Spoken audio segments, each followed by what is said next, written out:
Board members, please take your seats. We're going to go ahead and get started.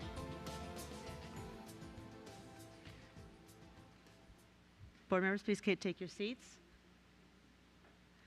Thank you.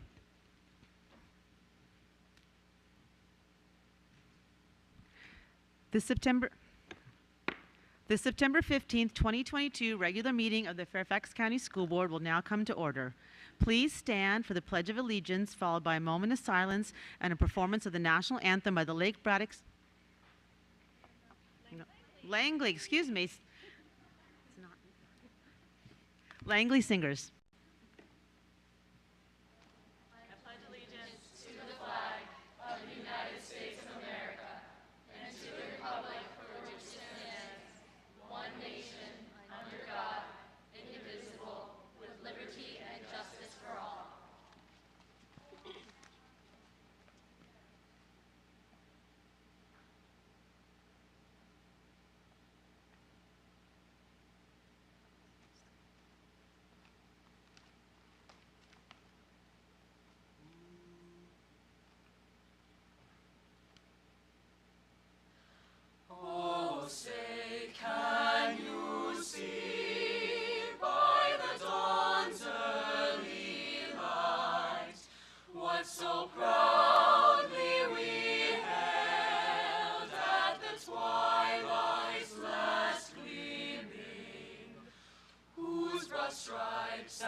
Thank you. Thank you, thank you, thank you.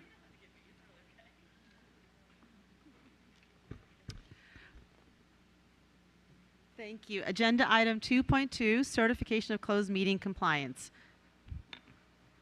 In order to comply with section 2.2-3712D of the Code of Virginia, it is necessary for the board to certify that since the Fairfax County School Board convened a closed meeting on September 15th, 2022, to the best of each member's knowledge, only public business matters lawfully exempted from open meeting requirements, and only such public business matters as were identified in the motion convening the closed meeting were heard, discussed, or considered by the board during the closed meeting. Do I have a motion? Ms. Derenak-Kofax, is there a second? Ms. Omesh, all those in favor? That is Dr. Anderson, Ms. McLaughlin, Ms. Pekarsky, Ms. Derenak-Kofax, Ms. Tolan, Ms. Omesh, Ms. Marin, Ms. Keys-Gamara, Ms. Cohen, Mr. Frisch, and myself. That is unanimous with Ms. Corbett-Sanders, absent. Agenda item 2.03, announcements. Mr. Frisch and Ms. Cohen have submitted written requests to virtually attend this evening's meeting. All those in favor of approving those requests say aye. That is unanimous with Ms. Corbett-Sanders absent. Ms. Corbett-Sanders is absent this evening. We expect that we may have available speaker slots this evening during community participation after all pre-registered speakers have finished. If you're interested in speaking and have not signed up, please approach the clerk and submit your name if we have available spots. Agenda item 4.03, item 4.03, ESER 3. Reallocation of funds to support academic intervention and COVID case managers and monitors has been rescheduled to October 6th regular meeting. If you would like to review a copy of the agenda and any agenda item that is being discussed tonight, that information may be found at the back of the auditorium or on the website at fcps.edu/schoolboard/board docs. Tonight's meeting is being broadcast on Channel 99 and live streamed on the website at fcps.edu/TV/channel 99. I call on Ms. Togby for an announcement. Constitution Day and Citizenship Day are observed each year on September 17th to commemorate the signing of the Constitution on September 17th, 1787, and recognize all who, by coming of age or by naturalization, have become citizens. Recent legislation has renamed the day as Constitution Day and Citizenship Day and urges proper observance of the day. This year, the official observance day is Saturday, September 17th, and is the 235th anniversary of the nation's founding document. All schools in FCPS will observe this day on Friday, September 16th, or Monday, September 19th, with activities that recognize the adoption of the United States Constitution and those who have become citizens under the Constitution. Schools will use a variety of curriculum resources to teach students and build awareness about the importance of the Constitution and responsible citizenship. Thank you, Ms. Togby. Agenda item 2.04, National Hispanic American Heritage Month recognition. The board will invite each recognition recipient to the dais for a photo after the reading of all recognitions. I call on Ms. Keys-Gamarra for the recognition. Thank you. Each year, Americans observe National Hispanic Heritage Month by celebrating the histories, cultures, and contributions of Americans whose ancestors came from Spain, Mexico, the Caribbean, Central, and South America. This observation started in 1968 as Hispanic Heritage Week under President Lyndon Johnson. In 1988, President Ronald Reagan expanded the observation period to 30 days starting on September 15th and ending on October 15th. It was enacted into law August 17, 1988. National Hispanic Heritage Month is a wonderful opportunity for our schools and community to celebrate various cultures and traditions, and a tangible reinforcement of the school board's belief that our diversity is a strength that creates resilient, open, and innovative global citizens. In FCPS, 1 in 4 of our students is of Hispanic heritage and boast ancestry from a variety of countries and cultures.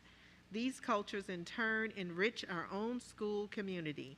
I encourage you to participate in the programs and events taking place during this time in our schools and community. FCPS values its diversity and acknowledges that all people contribute to the well-being of our community.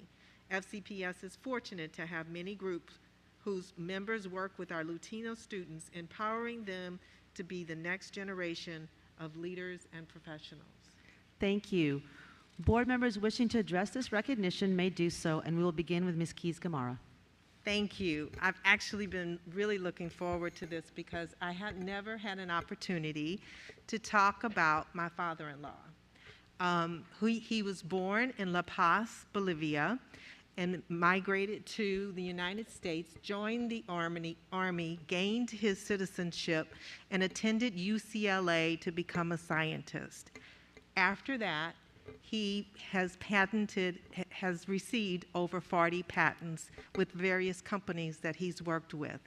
And when you drive down the street, you might notice the telephone line and the little transmitter, I'm not sure exactly what it's called, but it stops the wire from dropping too low and causing problems. So I say that to say that I have a family that is joined with the Hispanic community, and I am just really excited that our family celebrates the heritage every single day.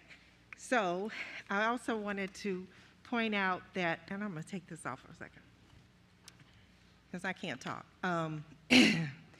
People of Hispanic heritage have long played important roles in Virginia history. In 1570, Spanish explorers established a Jesuit settlement at the confluence of the James and York rivers. And Latinos can also trace their heritage all the way back in Virginia, nearly 500 years, almost a full century before the first colonists landed in Jamestown in 1607. I am glad to join with our community as we all learn together. I can tell you that it is such a joy to realize how rich our community is, how rich we can all enjoy those riches because we are awesome together. So thank you and happy Hispanic Heritage Month. Thank you. Ms. Marin? Yes, I just want to share two observations that I see as I travel around to schools. You know, some of our schools that I represent have wonderful events that engage the whole community with very many different cultures and ethnicities. Marshall Road Elementary School, Dogwood Elementary have these amazing multicultural festivals that certainly highlight Hispanic heritage of our students and families. But really, it's what I see in the classrooms that makes me know that we are on the path to continuing to increase the knowledge that our students are learning and gaining from when it comes to Hispanic heritage. So from the literature children are reading, from kindergarten through 12th grade, although I know students want even more than they're already getting, to the curriculum that's being taught to be culturally responsive, inclusive, anti-biased, anti-racist, and that we commit to continue our truth in education, in our truth, to continue a truth in education so that our students know their own histories, the history of our collective nation. And so I'm very glad to see so many partners in the audience. Thank you for being here tonight. And we want to continue celebrating and including and learning from all of our wonderful students and families and staff. Thank you.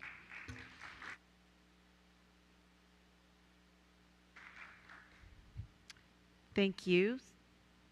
Ms. Tolan?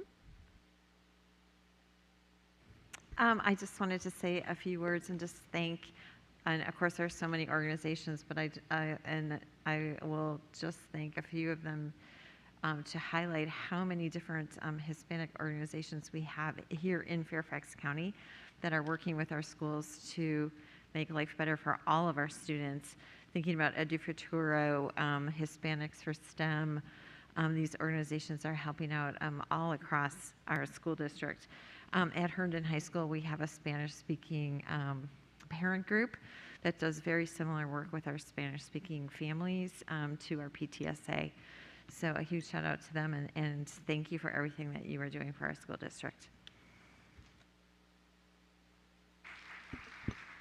Thank you. Seeing no other board members who wish to speak, I'll just say a few words. I just wanted to say I'm really happy that we're taking some time to recognize National Hispanic Heritage Month and really celebrate the cultures and contributions of our Hispanic and Latino students and their families. I truly believe that diversity is our strength.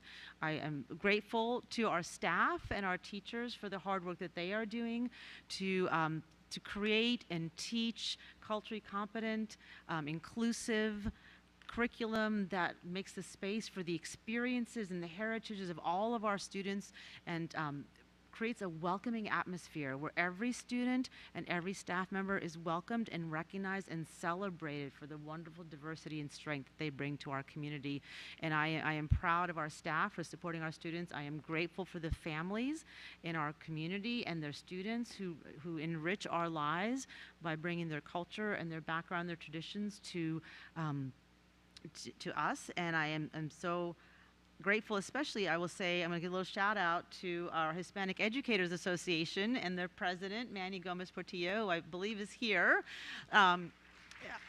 I just wanted to say I have been blessed to be able to meet with him several times and talk to him about how to support our Hispanic educators and our Hispanic leaders in our classroom in creating that welcoming, culturally competent atmosphere, which is so vital, I will say, to the success of our students. Our students need to see themselves reflected in their teachers and in their leaders. There is a lot of research and data that shows that when students see themselves reflected in their school staff, they do better and they succeed. And so I really appreciate Manny and his organizations and all the organizations that Ms. Tolan and others mentioned to support our students of Hispanic and all of our students. So thank you very much. And with that, I will call for the vote. Oh, sorry, never mind. Excuse me. I apologize. With that, I will move on to agenda item 2.05. Thank you, Ms. Darnett Koufax. High school voter registration and education recognition. I call on Ms. Tolan for the recognition. Yay. The Fairfax County Public School High School Registration Challenge was created to encourage students to register to vote.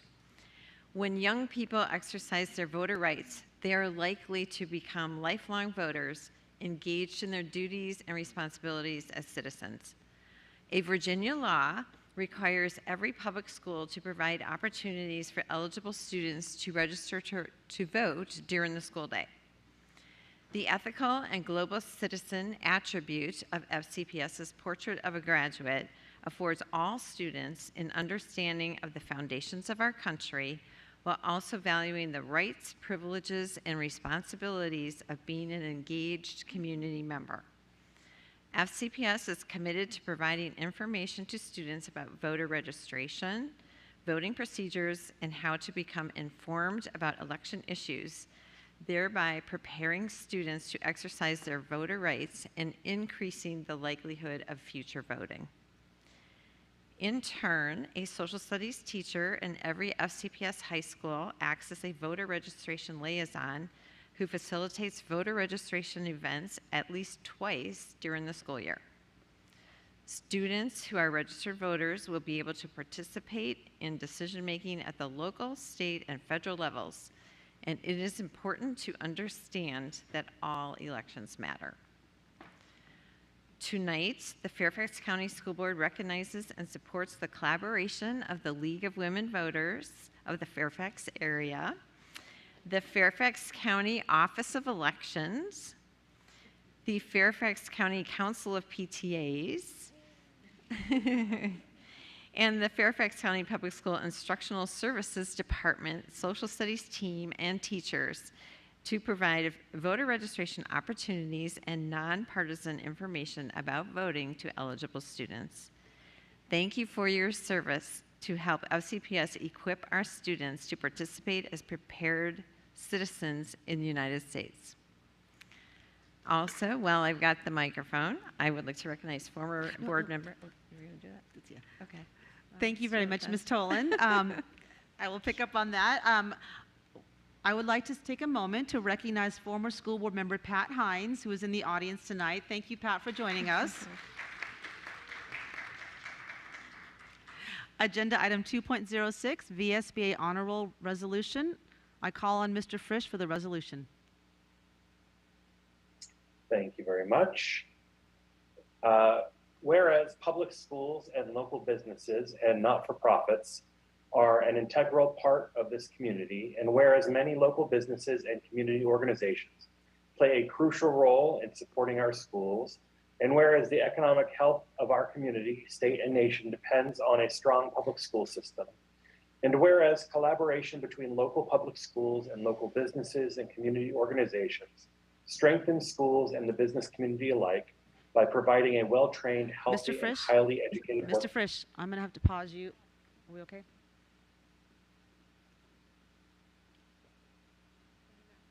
All right, go ahead, Mr. Frisch. Whereas collaboration between local public schools and local businesses and the community organizations strengthens schools and the business community alike by providing a well-trained, healthy, and highly educated workforce. And whereas an excellent public school system is vital to the quality of life in Fairfax County and fundamental to preserving a strong and democratic society now and in the future.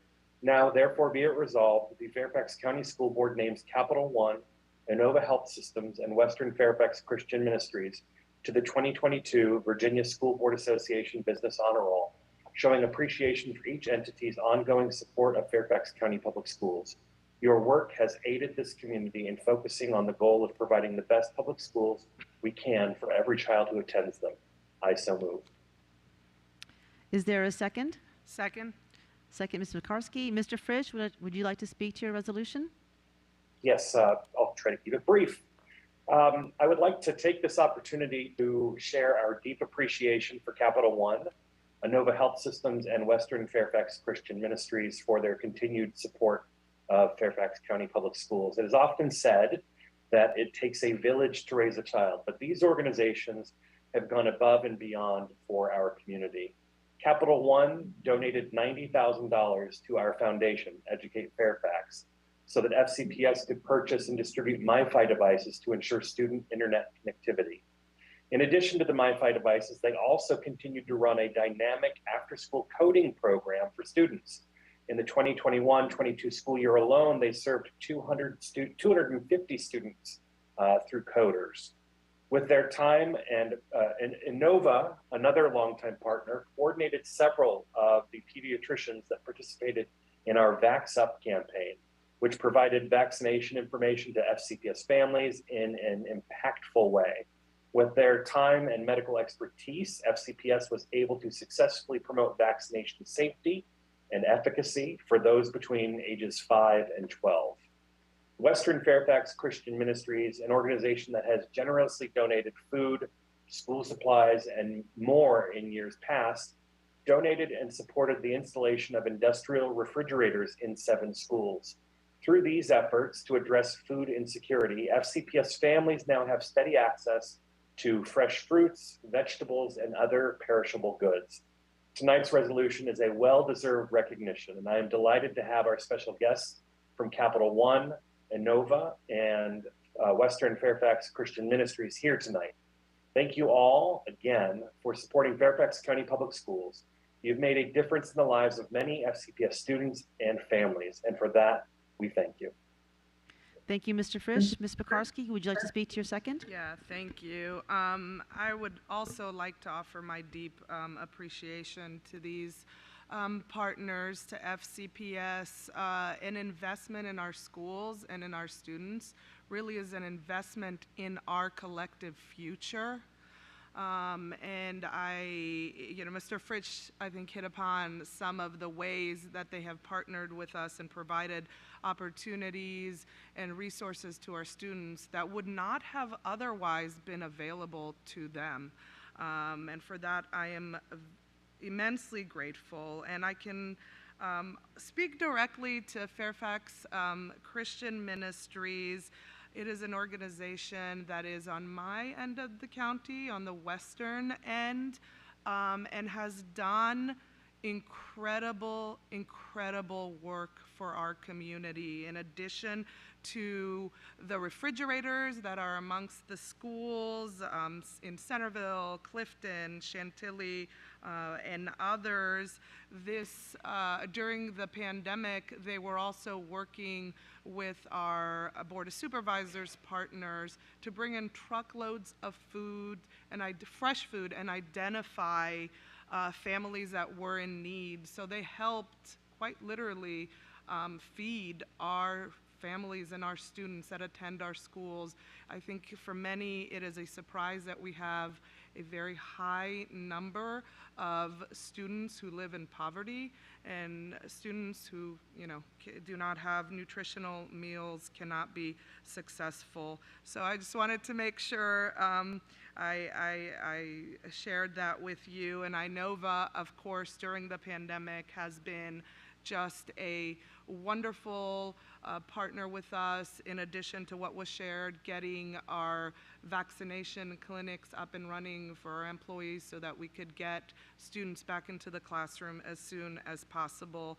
And technology, Capital One, that is the wave of the future, and access for our students is everything, and I'm very appreciative. And just a little plug in for others who may also be thinking that, hey, I too could be part of a partner to FCPS. We would love to talk to you. So thank you for being here. Thank you, Ms. Raj. Thank you. Ms. McLaughlin? I just briefly wanted to also put more of a human, individual level of appreciation to our partners, and in particular Innova Health Systems. I think many of our community don't realize that when we were desperately wanting to safely reopen our schools, Innova Health Systems truly brought their entire workforce to come together, work long hours, work weekends, to suddenly and very quickly, at almost a military style level, bring through over 40,000 FCPS employees so that we could, as quickly as possible, get the employees vaccinated and create that safe environment for returning children to learn. And I don't think enough is said often about that. And so, Dr. Reed, I know it precedes your time, but I really wanted to spotlight that again tonight, that these aren't just the entities, but it's their incredible employees who gave up of their own volunteer time. Yes, some were doing it as part of their job, but many were doing it just as members who care about this incredible community that we live in here in Fairfax. So I too am very grateful that we're taking a moment tonight to express our gratitude, and want to echo Ms. Pekarski that we know we're blessed with a lot of tremendous entities and corporations and organizations, and we always welcome that partnership. Thank you. Ms. Keys-Gamarra, did you want to speak? Thank you, no worries. Seeing no other board members who wish to speak, I just will say very briefly that I truly believe it takes a village to educate our students, and it takes a village to support our public schools. And we are so lucky here in Fairfax County with this village that we have of parents and community members and community organizations and corporations who have really stepped up to help, especially in these last 2 years, stepped up to help partner with us on health. And I mean, weekly, I think we had a working group with Inova as part of it to really help keep our students in school safe, keep our staff safe. We, with Capital One, providing technology, with Western Fairfax Christian Ministries, and many others providing food. They literally have scooped our students and staff up and help us educate them, feed them, provide them technology, and keep them safe. So we are very lucky in this village, and I'm very grateful we have a chance to recognize and celebrate some members of our village. So thank you very much. And with that, I will call for the vote. All those in favor, please raise your hands. It's Ms. Keys-Gamarra, Ms. Omesh, Ms. Tolan, Ms. Derenak Kofax, Ms. McLaughlin, Ms. Pekarski, and myself. All those opposed, I see none. Oh, sorry, and Ms. Cohen and Mr. Frisch. And that is with Ms. Merritt and Dr. Anderson away from the table, and Ms. Corbett-Sanders absent, so that motion passes. Thank you very much. I would like to invite Capital One VSB Business Honor Roll recipients and staff to please join the board at the dais for a photo. And I ask my colleagues to please remain at the dais for the next 4 photos, and we'll recognize and celebrate all of our recognition recipients. So thank you very much. Come on up, please.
I would like now to invite the Inova Health System Business Honor Roll recipients and staff to please join the board for a photo.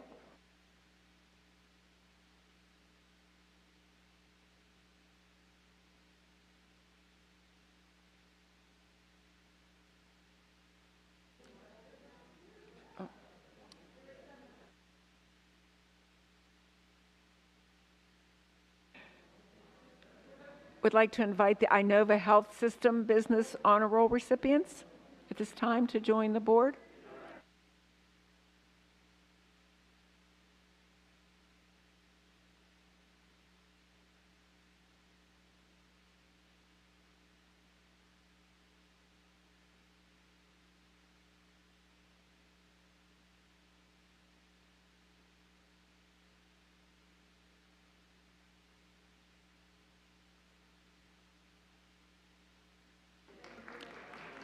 I would now like to invite the Western Fairfax Christian Ministries Business Honor Roll recipients and staff to join the board.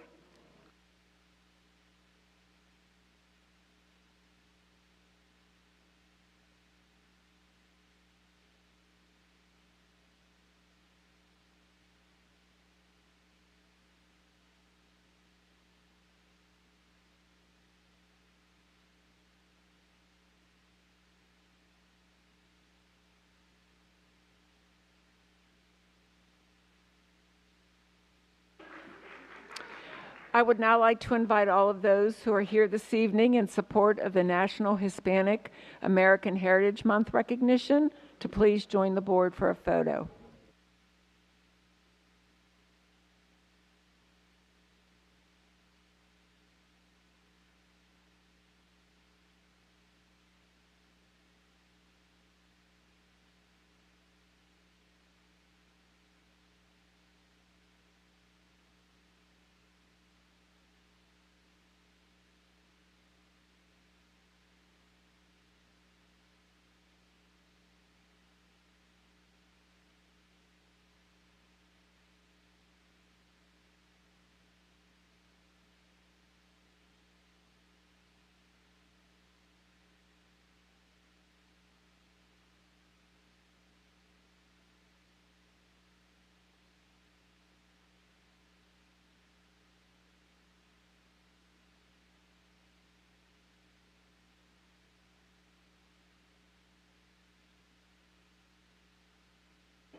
Now I would like to invite all those here in support of the high school voter registration recognition to please join the board.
Agenda item 3.01, community participation.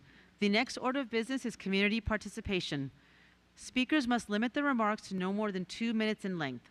At the conclusion of 2 minutes, the microphone or video will be turned off. School board members will be listening but not responding to individual speakers. The school board will not hear statements involving issues that have been scheduled for public hearings, such as capital improvement program, budget, and boundaries. Comments targeting, criticizing, or attacking individual students are not permitted during public meetings. Complaints regarding school-based employees should be directed to the appropriate school principal or other school officials. Speakers should refrain from using personally identifiable information in connection with an individual student or school-based employee. Additionally, speakers should be respectful and observe proper decorum in their statements, avoiding profanity, inappropriate gestures, shouting, and comments that run counter to the spirit and letter of the school division's non-discrimination policy. All statements should be directed to the school board, and speakers should remain at the podium until concluding their remarks. As a reminder, speaker substitutions are not permitted. A speaker may not yield their time to another individual before or during their remarks. Shouting and outbursts from the audience will not be tolerated. We are grateful to those who have come to speak to us today, and we thank you for your cooperation. Our first speaker is Oliver D. Geronimo.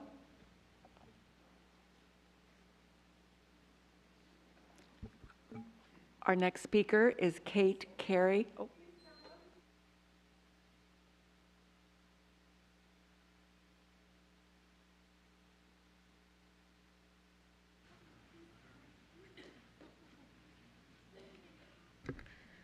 Hello, my name is Oliver D. Geronimo.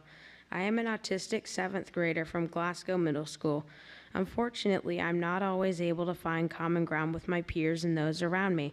But if there's one thing that many agree with me on, it's that hands down, Uvalde was one of the worst injustices in 2022.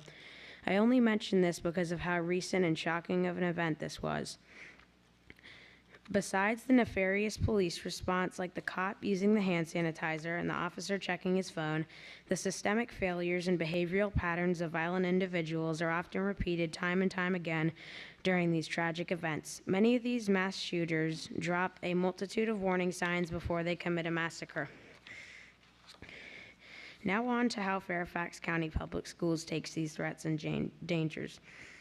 In most cases, the schools will allow the child to be mainstreamed while attending therapy instead of violent and potentially dangerous students being separated from mainstream classrooms. They are put back into a mainstream class where they could still change their minds while going through therapy about making another statistic.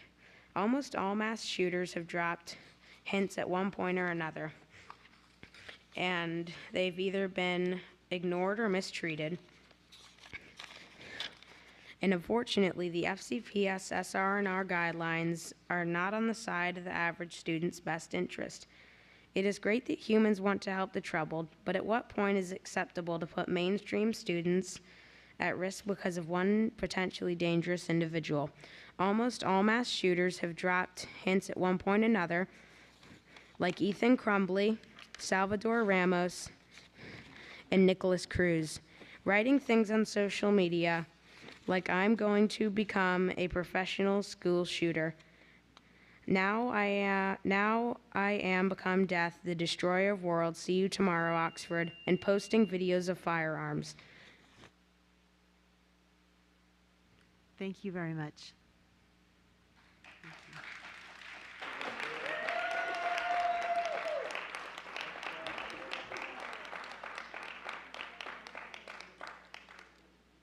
Thank you. Our next speaker is Kate Carey.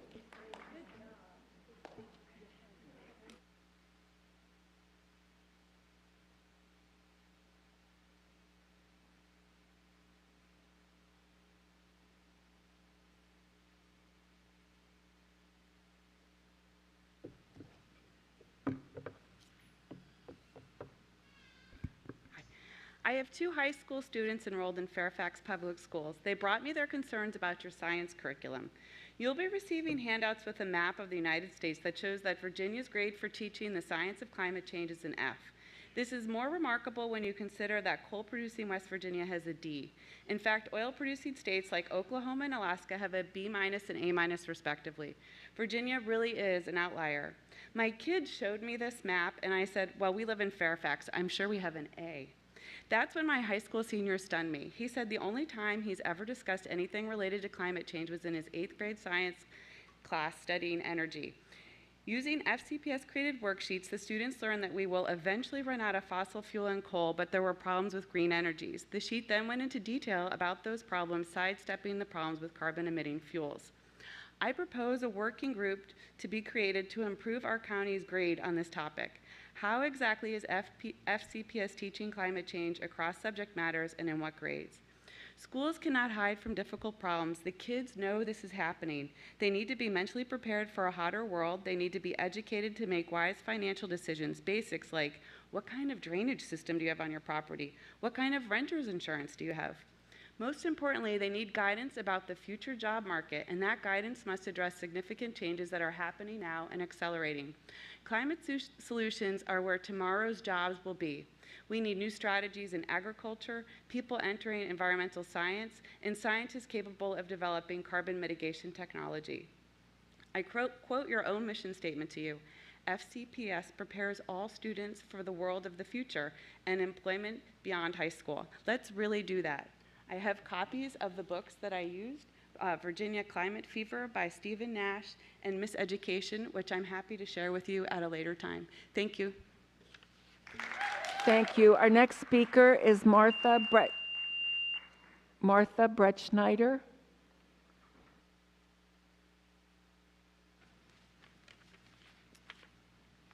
Good evening.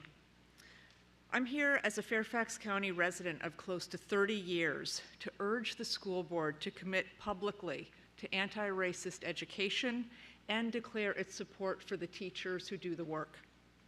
2 years ago, I had considered myself to be a well-educated mother of two, now young adults, who came up through Fairfax County Public Schools. George Floyd's murder in May 2020 and the national reckoning it sparked inspired my own self-reflection and personal journey. The first phase of this process involved intense discomfort. Rather than try to bury that discomfort, I forced myself to sit with it.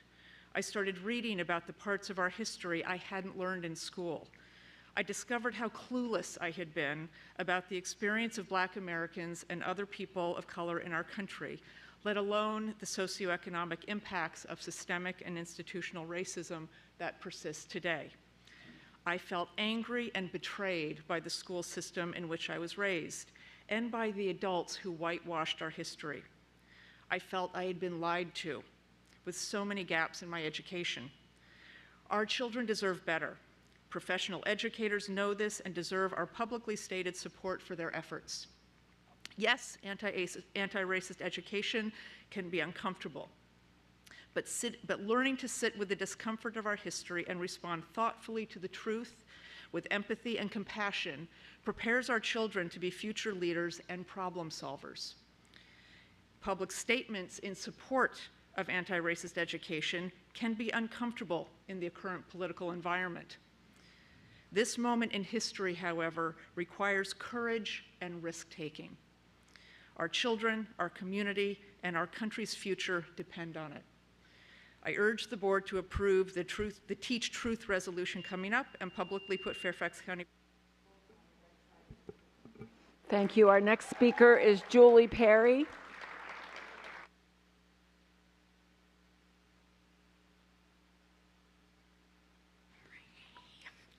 Hello, thank you so much for letting me speak here tonight. Actually, I am a teacher for this county, but I'm not a teacher that probably shares the same views as you guys, and you guys probably know that. I'm just here to speak tonight about Policy 2603. I love all of my students regardless of their gender, race, ethnicity, or political affiliation. And I mean everybody. I have concerns about the fact that I have girls afraid to go to the bathroom. I've had to let some into the one stall. And, you know, it's heartbreaking because I have relationships with these kids. and I want to keep my kids safe. You know, as a teacher in the classroom, these kids become your kids, whether you know it or not. And also, it's hard for me to call a kid something they're not, because it violates my Christian principles. You know what? Most students that struggle with what's going on usually overcome it. I have a specific learning disability.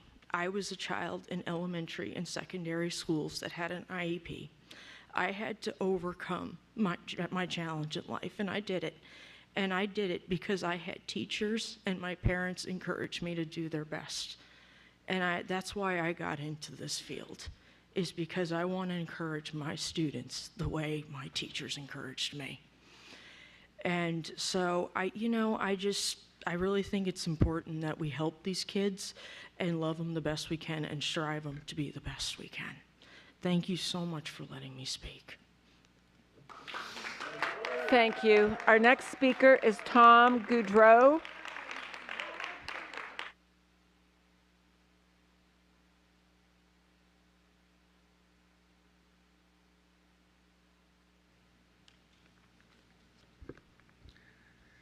Good evening. FCPS needs a new strategic plan. I recommend prioritizing the following strategic concerns. Number one, return FCPS academic performance to levels achieved prior to the 2019-2020 school year. FCPS online learning harmed many students and significantly reduced student success. Recovery and compensatory services need to be a strategic focus. Two, repair damaged relationships with parents. Declaring war on parental consent, hiring lawyers to fight parents of special education students, and failing to sustain academic excellence has directly contributed to thousands of students disenrolling from FCPS. Implementing policies that destroy the parent-teacher relationship has significantly reduced FCPS workforce satisfaction.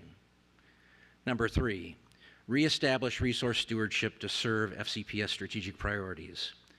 FCPS needs to end spending on discretionary projects until such time that all classroom requirements have been funded. Lastly, FCPS's commitment to, quote, reach, challenge, and prepare every student for success in school and life should not just be about eliminating gaps. FCPS achieved national recognition in large measure because we resourced a gifted and talented program that maximized students' potential while also meeting our commitments to special and general education. Rationing educational opportunity does not create a caring culture. Achieving equity by limiting other students' potential is a race to the bottom. Dr. Reed, if the FCPS strategy is simply to be an average public school system, your new strategy should plainly say that. If the FCPS strategy is going to be ignored by decision makers, as it has been the past 3 years, FCPS should simply not publish a strategy. Teachers, students, parents, and taxpayers deserve a public school system far better. Thank you. Our next speaker is Killian Kelly.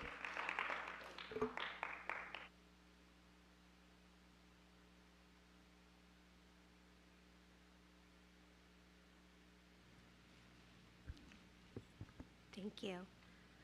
I'm a mom of 2 boys, one who graduated from W.T. Woodson in 2022, and he'll be playing baseball at D3 school. Because of his education and AP test scores, he has the ability to graduate in 3 years, which is a testament to FCPS, Woodson, his fabulous teachers, and coaches. But one experience has been terrible.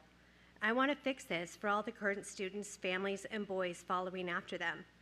The Woodson baseball field is atrocious. Don't believe me? Google it. Worst baseball fields in America. You can watch the YouTube video. The best place to watch a game is usually behind home plate, but not at Woodson. You can't see the first base or right field. The handicap spot, you can't see left field. The press box, you can't see the batter or the umpire. Our volunteers watch Game Changer to follow the pitch count to run the scoreboard. The press box leaks, it floods. There are wires. The response has been, we'll keep an eye on it. FCPS built a road behind the dugout that is handicapped accessible. They didn't check that it is higher than the dugouts. So when it rains, the water has nowhere to go. Our boys spend over an hour cleaning up the flooding mess while other teams warm up for games. Where is equity? Where is equality? After a full day of classes, students shouldn't have to worry about the status and condition of their field. We have been told that the school or boosters has to pay for these changes, but these are FCPS issues. According to 3860.8, the board is responsible for press boxes, dugouts, and fields. While other schools have had updates, Woodson has not. What are the timelines and schedules for FCPS to keep fields looking the same? There is no other FCPS high school field that looks as bad as Woodson's. What is the procedures for schools to get things repaired when facilities makes a mistake and won't repair it? Pride in your high school's home field and pride in your community should be something all FCPS. Thank you. Our next speaker is Sandra Davis.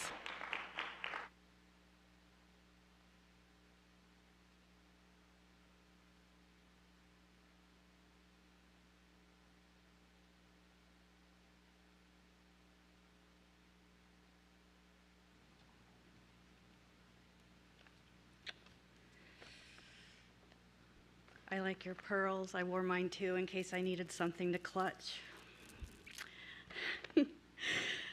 You all expect to adopt a resolution regarding collective bargaining in the coming months. Let's be transparent. There is no daylight between the 12 of you and the ones wanting this resolution passed. You all are politically endorsed by them, and your re-elections are dependent on them.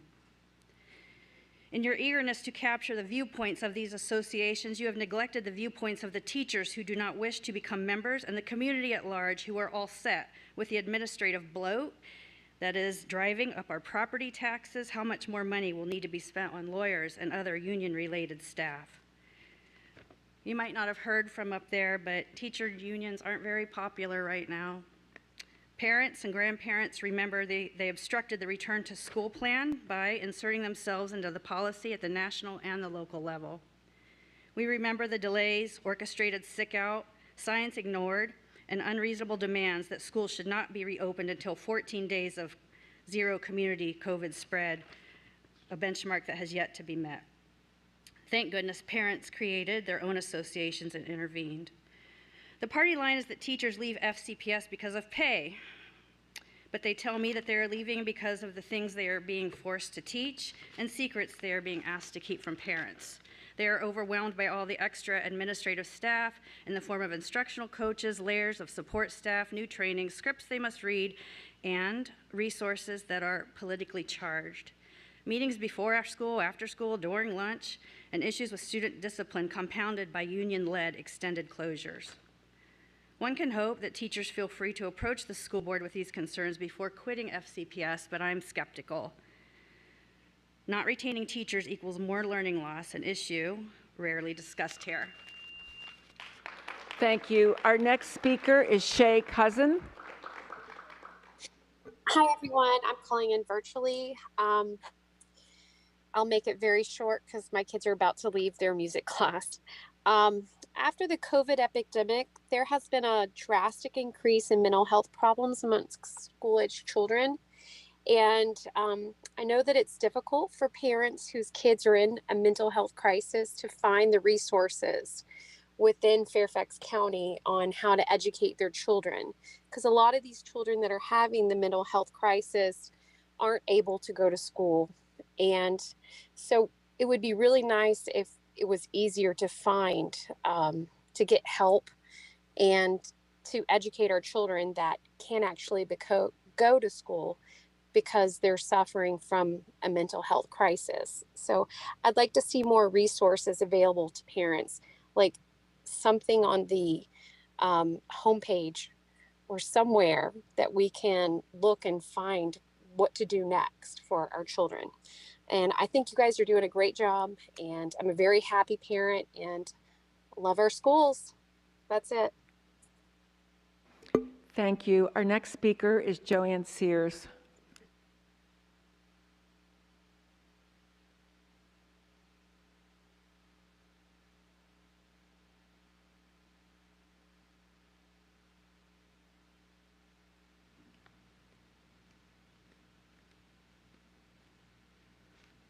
Good evening. The recently released results of the National Assessment of Educational Progress showed historic drops in math and reading scores in U.S. public schools. Former New York City Mayor Michael Bloomberg said in the Washington Post just yesterday, the findings are indicative of school closures that went on for far too long, pushed by teacher unions and some of their political allies. Those political allies are sitting on the board in front of me now. What this board has created is nothing short of a national emergency. Some communities are doing okay. This is because wealthier families have been able to buy their way out of the failure of school systems like FCPS, who shuttered schools for 17 months. But if you dig deeper, you will see scores for Latino and Black children are abysmal, and test scores for children from poor communities are in the single digits. Children are not learning even the baseline to graduate from elementary school, much less high school. The next coming storm? Just ask a preschool teacher with little ones who have been forced to don masks for almost their entire lifetime. Numerous scientific papers have established that it can be harder to hear, understand speech, and identify facial expressions and emotions. These are critical developmental tasks, particular for children in the first 3 years of life. The kids are now entering FCPS, and it is yet another all-hands-on-deck moment. While some of you have chosen to use the backs of our children as stepping stones to further your own political careers and run for higher office, families are left standing in the bitter ashes of yet another school year where their children continue to fall behind. Where is your strategic plan? What are you doing to recruit, retain special education teachers, speech and language therapists, and reading coaches? If you don't have a plan today, you will continue to fail our most vulnerable students tomorrow. Thank you. Our next speaker is Deb Tisler.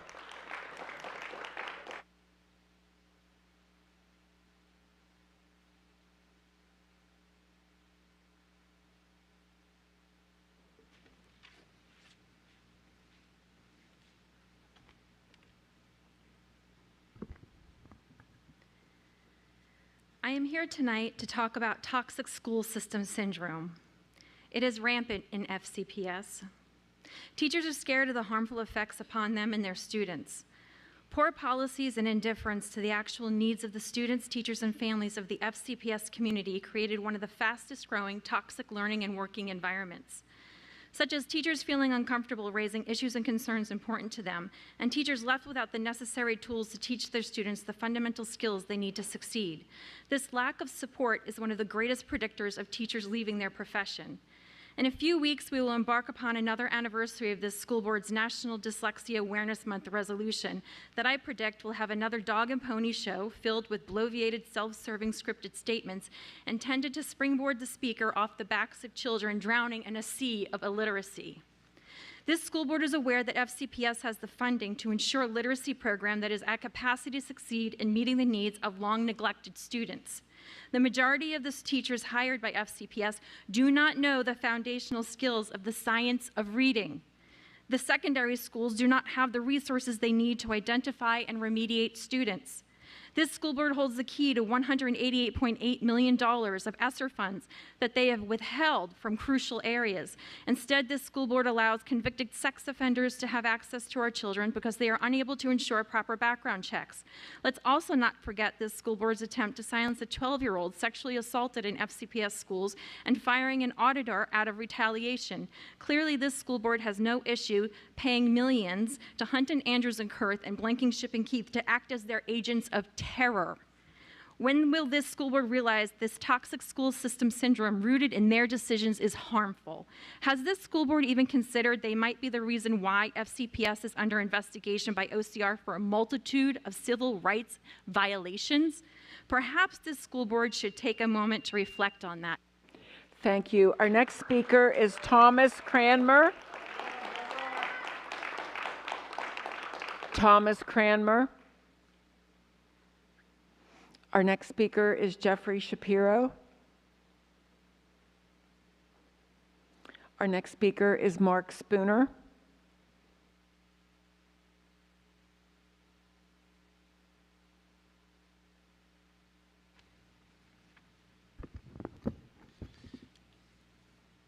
Good evening.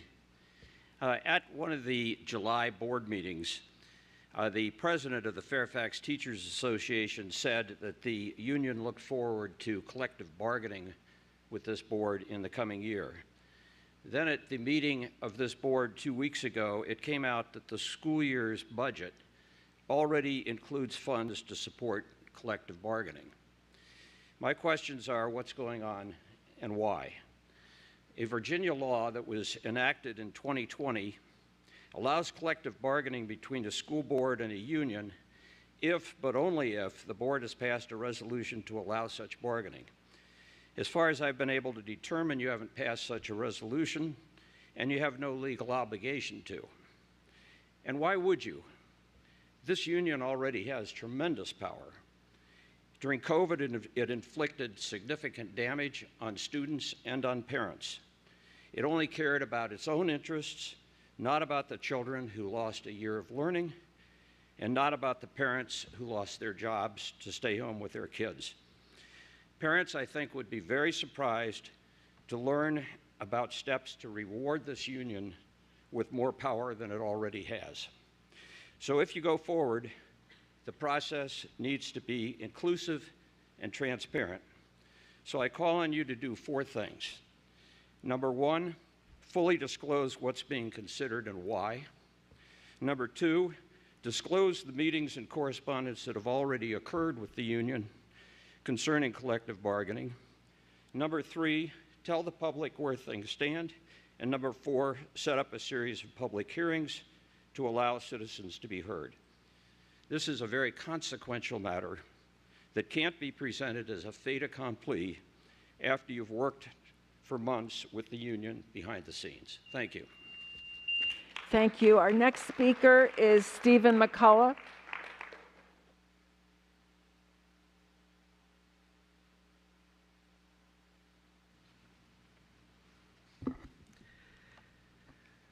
Good evening. My name is Stephen McCullough. I am a parent of a recent graduate and a current 8th grade student.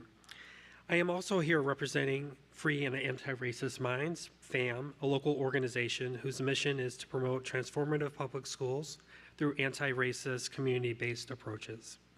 My work with FAM is also informed by my employment as Chief Operating Equity Officer of the National Office of Communities and Schools, which delivers wraparound services for students in over 3,000 Title I schools across the country, including here in Fairfax County. I am here in support and encourage this board to adopt the resolution entitled Teach Truth. This resolution acknowledges the work that FCPS has already done to promote equity in its educational policies and practices. The resolution also recognizes the moment, this moment that educators are in regarding forces that are intent to undermine and weaken their ability to teach our collective history effectively, specifically around race, cultural difference, and its impact on our society. This has created fear among educators to temper their voice and ability to instruct effectively. As a consequence, students lose knowledge, perspective, and critical thinking skills to eliminate the inequities in our society that all of us are committed to end. This resolution signals to everyone that this board commits to protect and support educators and school-based administrators in FCPS as they develop and implement anti-racist, equity, justice-based classroom resources and pedagogy that meet our collective values and ideals. Our individual and collective journeys on equity are far from over. I encourage and support this board beyond this resolution to approach this work with curiosity, inquiry, and not from a place of fear and backlash. We want our students to grow intellectually and ultimately. Thank you. Our next speaker is Stacy Langton.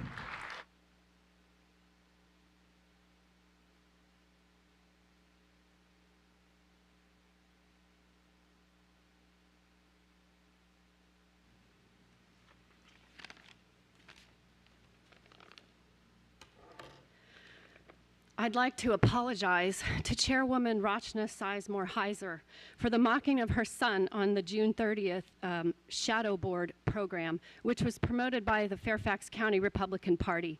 The behavior of those involved, Brian Davison, Jeff Hoffman, and school board candidates Harry Jackson and Stephanie Lundquist Aurora, do not represent the values of the voters of the Fairfax County GOP. Their appalling actions were beneath contempt. We, the people, totally disavow it. I brought this to light at the GOP meeting on August 16th, and our party chairman, Steve Knotts, berated me for it. My reputation has been slandered nonstop since. A defamatory post by Harry Jackson still hangs on the Fairfax County Republicans' Facebook page. I am the mother of a child with a learning disability. The fact is, it's wrong to mock a disabled child, and that's self-evident. This isn't about left or right, it's about right or wrong, and it's never wrong to stand up for what is right. I came to the school board last September to alert parents about books which show pedophilia and X-rated acts that can't be shown on TV, print, or radio. I never thought that 1 year later we'd be having a national conversation about porn in schools and the sexualizing of our children down to kindergarten.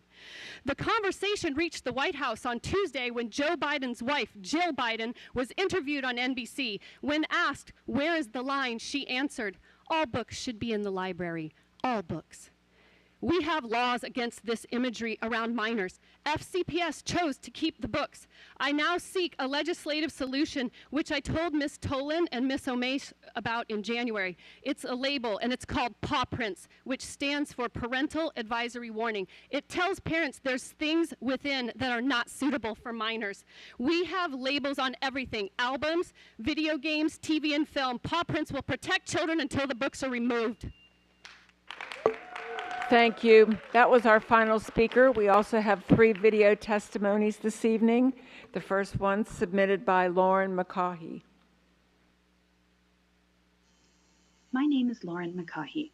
I am a parent to 3 FCPS students, and I'm speaking tonight as an individual. The Advisory Committee for Students with Disabilities is Fairfax County's SEAC, Special Education Advisory Committee, and is legally mandated by the state of Virginia. The ACSD often has vacancies at the beginning of the year due to late nominations. I urge school board members Frisch, Keys-Gamarra, and Kofax to nominate their appointees as soon as possible. 3 of the 5 seats nominated by regional assistant superintendents are empty. I urge Dr. Reed to ensure that the Region 2, 4, and 5 seats are filled. The ACSD now has a public interest form on its website for members of the public to indicate their interest in serving. As an ACSD member, I want to work with the school board and FCPS to review and advise collaboratively on all policies and practices impacting special education, as required by Virginia law. I was pleased by the improvements made last year to clarify how this process can best be carried out on a routine basis. ACSD successfully followed this process for the SR&R and BEP. I was dismayed to hear from multiple teachers this summer that were trained in changes to the structure of every IEP in the district to begin September 12th. These proposed changes were not shared with the ACSD ahead of time, and no collaborative efforts were made despite being legally required. No attempts whatsoever have been made to communicate with parents or students in Fairfax County holding the over 28,000 IEPs that would be impacted by these proposed changes. I thank Dr. Reed and the school board for delaying this implementation, and I am horrified that DSS attempted to sidestep the ACSD and blindside parents on this important issue. The presentation of last year's annual report to the school board has been canceled 3 times now. Please hear the ACSD's annual report immediately. It will better prepare you for the concerns brought forward by the AIR special education audit in October. No changes to special education procedures should take place until after the AIR report has been considered. Thank you. Our next video was submitted by Robert Rigby Jr. Good evening. I am the Vice President for Advocacy of the Fairfax County Council PTA. As our Communications Vice President said last meeting, there are 170 active school PTAs and PTSAs in our county, each an independent 501c3 nonprofit. PTA's mission is to make every child's potential a reality by engaging and empowering families and communities to advocate for our children.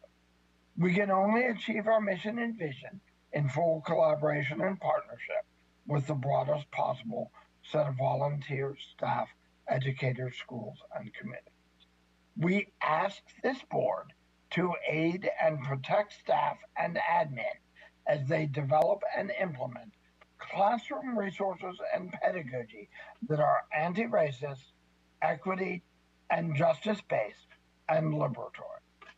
Inclusion is actions, behaviors, and social norms that ensure all people feel they are safe and that they belong.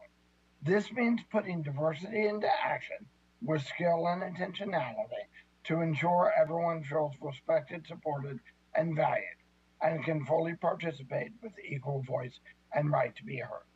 This means actively seeking out voices that have traditionally been underrepresented or marginalized. In addition, for our aim of keeping all children safe, we have scheduled a free presentation from an international expert on this topic. We invite the community to that event on September 26th. Thank you for listening. Our final video submitted by Norm Hall. Good evening, Chair Sizemore-Heiser, school board members, and Superintendent Reed. I speak tonight as an individual who has been waiting well over a year for FCPS to do the right things when it comes to ESSER III planning. For this reason, I am pleased to learn that there will be more public input to be taken into account over the next 2 months.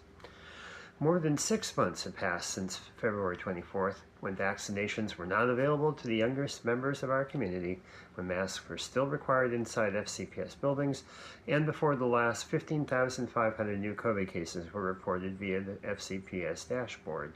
There have been no posted updates that pertain to medically fragile students or persons who live with or are themselves immunocompromised, nor planning about how FCPS will accommodate the portion of those 15,500 cases who will have long-term COVID. This week, The Atlantic published an article by Ed Young on brain fog in the context of long-term COVID. Any meaningful plan to address education for students with long-term COVID must consider how brain fog works. I know from my experience as a homebound teacher that my lessons needed to pivot whenever a student was in this state. My role as an advocate was formed by these experiences, and I hope that now, years later, academic recovery programs will be designed with superior knowledge than existed when I started. Such information does not reside in FCPS central offices. Like many strategic changes, such as restraint and seclusion policies, disparate disciplinary practices, and the shift to the science of reading, FCPS needs to continue reaching out for the community at large for invaluable input. And I would say this should start happening prior to the project management plan being built for the FCPS strategic plan. Thank you.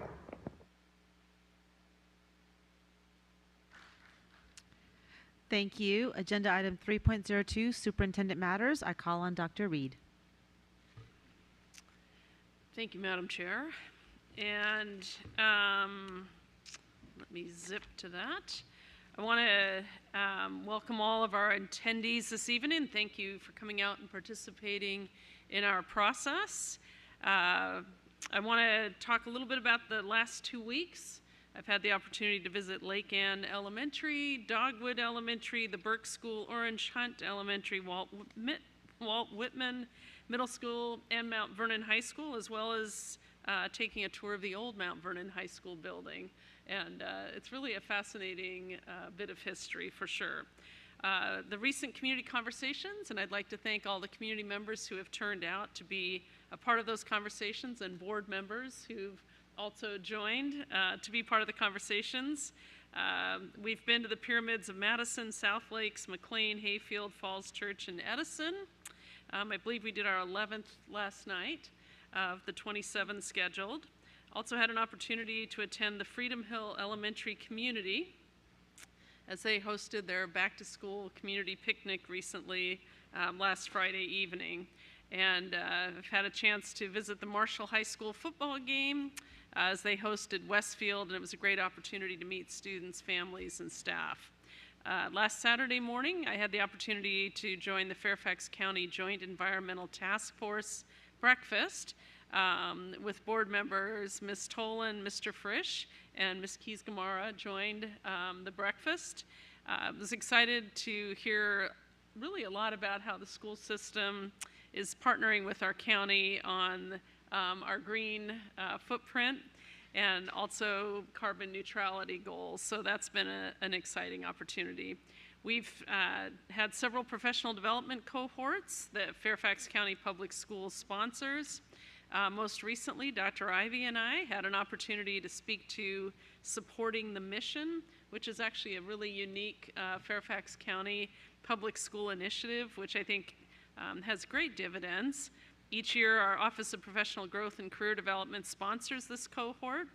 We had an opportunity to speak to 50 of our leaders across all staff groups in Fairfax County, and engaging with this group was really a wonderful way to kind of get a pulse on leadership across our county in all types of roles.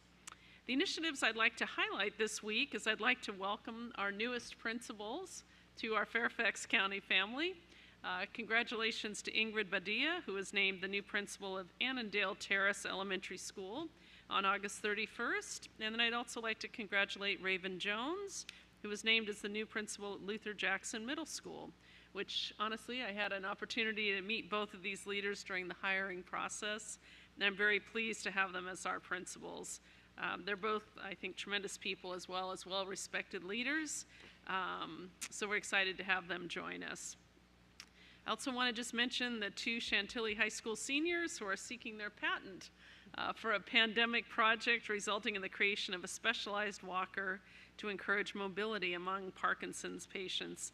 And that, I think, is really an outcome of the innovative work our educators are doing in classrooms across Fairfax County, that our students are using their critical thinking skills to put to use to really help those around them. And finally, I want to remind folks that in our work to get to green, there is a Watershed Cleanup Day coming. It starts September 18th, this Sunday, at Lake Fairfax Park from 11 to 1, and it runs through October at various locations. It's a great initiative, so please visit the Fairfax County Government website and search under the Park Authority tab. And finally, as I end this, I just think that it's really important that I thank our educators, in particular our teachers, as we have been through these first several weeks of school. The amount of work that they put into preparing for this year, the amount of energy our teachers in all content areas across the board have engaged in. I truly believe and will restate that our educators are the most important profession in this country right now. All other professions go through K-12 education, and I have nothing but the highest praise for our Fairfax County Public School educators. So go Fairfax County, and that's what matters tonight. Yeah. Thank you, Dr. Reed. Agenda item 3.03, student representative matters. I call on Ms. Togby.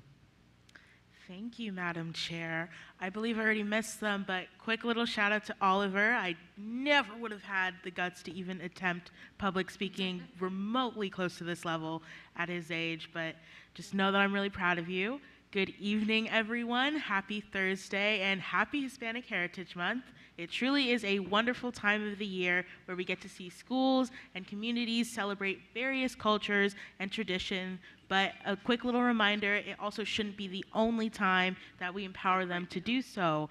And I'm sure that there are tons of events and programs taking place during this month, so I really encourage you all to go out into your communities and participate. As we wrap up week 4, I have a few reflections to share with you. A lot of the talks that I've had lately with our student equity ambassador leaders have mainly highlighted our hiring process, which I myself have been becoming more informed about myself. I remember during the 2020-21 school year, it was something that I paid attention to a lot about how our practices were being reviewed to essentially ensure that we were having a more diverse workforce. And I know that there was some data published and reviewing that what was essentially being done before. But the workforce that we have right now does not necessarily mirror the majority of the student population. A 63% minority student body cannot possibly be reflected in the low minority workforce numbers that we have. There are children growing up within pyramids where they might not even see someone who looks like them as an educator until middle or even high school. I can confidently tell you that at this moment, that alone will have a severe impact. I've stressed in the many times, even prior to the current position that I have, that it is so important for students to not only see themselves in their curriculum, but also in their classroom. Identity formation is a process that takes many years, and role models are so crucial in the formation of an identity. We pride ourselves in developing future leaders and problem solvers, so let's do that. All in all, I certainly look forward to discussing this in more detail with you all. I am also in the process of discovering more avenues to engage students to know about the school board, who's on the school board, and how local government works. Civic empowerment is very crucial, so I'm very grateful to everyone who's lent me their ear to listen to me brainstorm and provide feedback. To wrap up, I know Dr. Reed is still having her community conversations across the county in every pyramid, which is very exciting, and I am encouraging all students to please, please, please attend. The upcoming events that are in, I believe, the next 2 weeks include Herndon, Westfield, Marshall, and of course, South County, home of the Stallions. Be sure to check out the website for more information. Thank you. Thank you, Ms. Togby. Agenda item 3.04, Opening of Schools Annual Report. I call on Dr. Reed for the presentation. Thank you, Madam Chair. And this is a presentation I want to thank our senior leadership and cabinet for putting together. There's a great deal of effort and work put into this. So I will begin. It's my understanding it's a report that's annually provided to the board at this meeting. So it's been a very exciting time, as this is my first opening of schools for Fairfax County. So I believe Dr. Ivy has the clicker. So let's, I don't know how you want me to signal you. Tug on my ear? What? Okay, there you go. Can we move the slide? On the other hand, the next slide, if you were seeing it, was Fairfax County Public, there we go, Fairfax County Public Schools by the numbers.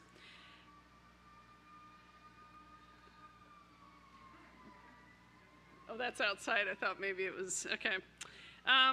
Essentially, we have this past year, our 4-year on-time graduation rate was 94.21%. You can see the data on the slide. There was a significant increase in the scholarship numbers that we've had this year, and the graduation rates continue to grow. Since 2019, our English learners and economically disadvantaged students saw gains of approximately 5 percentage points, while our Hispanic students have seen a gain of over 8 percentage points. Additionally, for the 4th year in a row, students with disabilities graduated at rates higher than the division average. We continue to keep equity at the center of all that we're doing and celebrate our successes, even as we embrace opportunities and challenges to improve. Our student voice continues to be at the center of our experience. I think as Student Representative Togby said this evening and shared her expectations for how the division may look in the next several years, as well as encouraging student colleagues around the division to join us for our community conversations. Student voice is going to be critical to our work moving forward and our strategic planning as we move forward. With a continued focus on equity, we're going to pay particular attention to our literacy work, our multi-tiered systems of support, and portrait of a graduate work. Our model, as we've introduced this AAA orientation, is to affirm, assess, and advance our students, and it continues to be the way Fairfax County Public Schools engages with our students and families. After our leadership kickoff, we recommitted ourselves to this orientation and the work we have ahead of us. Tonight, we actually had an opportunity to celebrate several of our family school partnerships, and it's very clear schools can't do it alone, that these partnerships are essential for our students' success. Recently, at our work session earlier this week, we discussed our family engagement survey and realized that this data, while it doesn't represent all families in Fairfax County, it does represent over 35,000 respondents in this data. And I think we've gone to great length in our work session to describe and discuss and review these data points. So as part of my entry plan into the division, we've scheduled 26 in-person community conversations. As I mentioned, we finished number 11 last evening at Edison High School, and these conversations have been really thoughtful and given both myself, I think, and those who were there a great deal to think about. As we opened schools this past August, we had a number of open houses, a number of welcome walks in neighborhoods. We also had essential information distributed through a multilingual family podcast program, which was pretty exciting in terms of getting essential news out to families in a different modality. This podcast program received an award of distinction from the Academy of Interactive and Visual Arts this past school year, which includes both national and international excellence in education. These podcasts are planned to continue throughout the school year and continue to provide important information to our families. Our Parent Resource Center continues to be an important piece of our strategy. It's located at our Dunn-Loring administrative site and provides ongoing support to families, hosting weekly virtual webinars on key parenting topics such as digital wellness, mental health, and screen time, and perhaps less screen time. The Parent Resource Center also provides parent resource packs on an ongoing basis, which are prepackaged tote bags with books and resources for adults and children. So we really encourage families to visit the Resource Center, as it's really a strong support for student success. Our facilities, this I think is another exciting data point. As you know, that we welcomed students back into over 220 schools, centers, and offices this fall, representing over 27 million square feet of heated and cooled buildings, which I think staff had a bit of fun. It is larger than 4 Pentagons. Families and facility staff actually received over 123,000 work orders in fiscal year 22, averaging 550 work orders per building per year.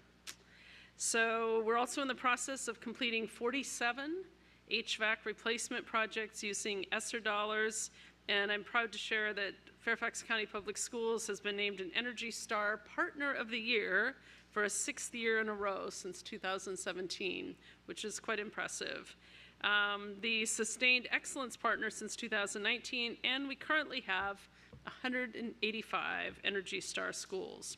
We have accrued over $9 million in energy savings in fiscal year 2022, a program that now totals more than $64 million in cumulative energy savings.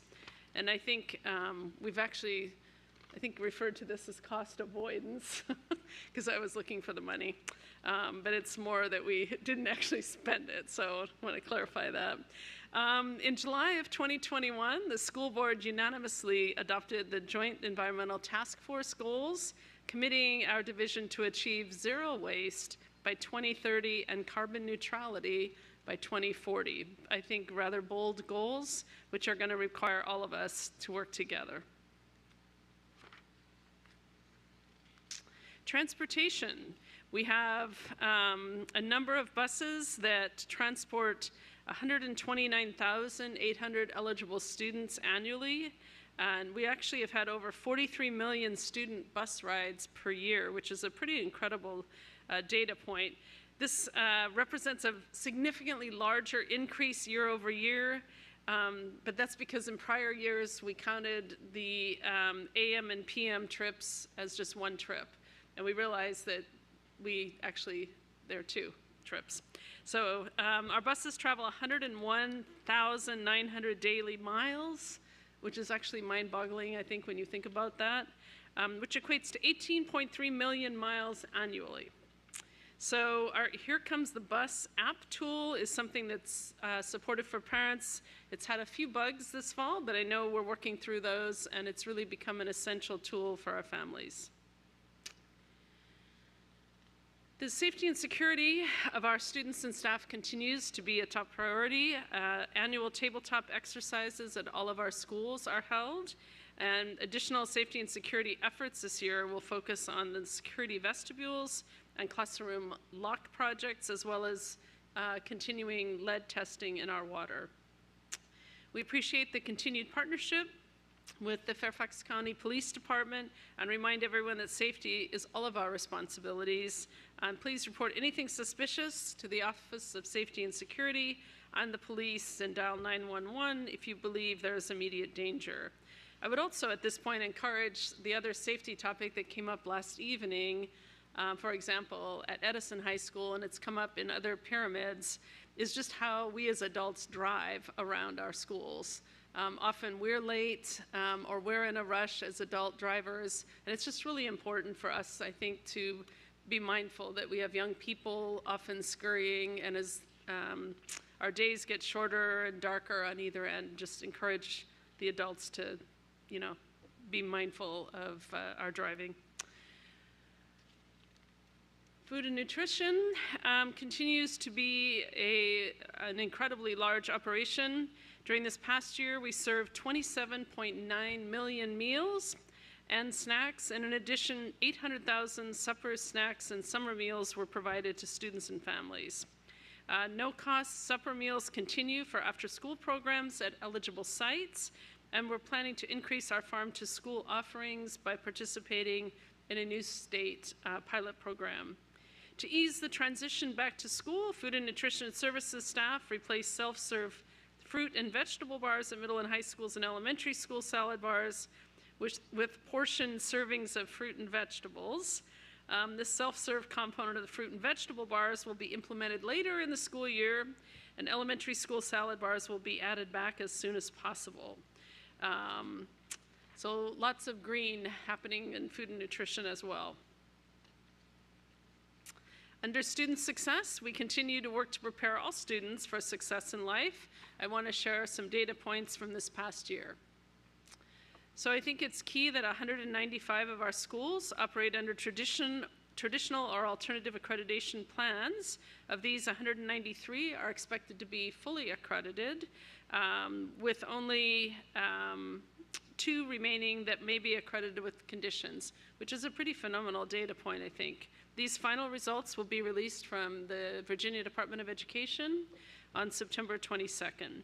New growth assessments were introduced in the fall of 2021 to help measure learning gaps as students return from virtual learning to in-person learning. These fall assessments were also used to help measure success in supporting student progress during the prior school academic year. In the spring of 2022, growth and other calculation adjustments produced a 24-point bump in the SOA reading rates and a 22-point bump in SOA math rates compared to the unadjusted annual pass rates, which were reported in August. Although growth measures were not the only factor contributing to these outcomes, they were an important component and are likely to continue to impact school accreditation ratings.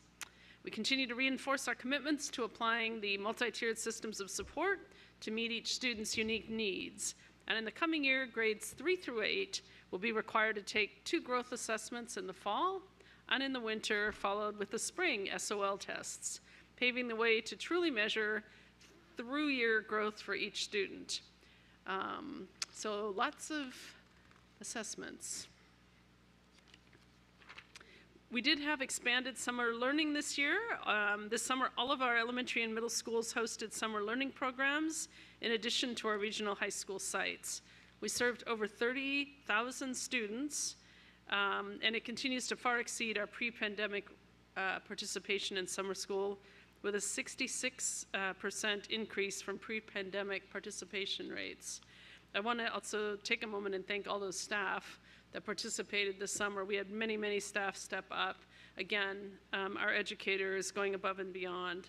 We had elementary and middle school programs, including literacy and math interventions, Bridge to Kindergarten, Young Scholars programs, and our extended school year programs, while high school programs focused on credit recovery or earning new credits. A lot of activity this past summer. We had summer enrichment camps, including a mixture of several familiar programs. Again, we appreciate board support with this as we increased 30% of all enrollments across camps. Just a lot, I think, going on this summer. In terms of updated curriculum and digital resources, each summer there are teams of central office staff and teachers that work to revise and develop high-quality resources. We've integrated or increased the integration of Portrait of a Graduate skills throughout curriculum to ensure students have the potential to develop the skills the division has highlighted in the Portrait of a Graduate. We're also working on the development of required evidence-based literacy practices in our elementary schools as part of our Equitable Access to Literacy Plan. And several new basal resources in elementary language arts and elementary middle school science have been introduced to provide more personalized student-centered learning. So this school year, the Office of Special Education Instruction is using IDEA, American Rescue Plan grant funding from the U.S. Department of Education to fund a curriculum development team. This team's adapting curriculum resources to support instruction in the Virginia Essentialized Standards of Learning for students participating in the Virginia Alternative Assessment Program. So this team is going to be critical to the success of a number of our students. Approximately 2,400 students in our division receive assistive technology as part of their IEP or 504 plan. This allows access to the general education curriculum and the settings, which provides opportunities for active participation among our students with same age peers and facilitates progress towards their educational goals. The Office of Special Education has developed training for staff and students and their families in augmentative and alternative communication devices, strategies, and tools.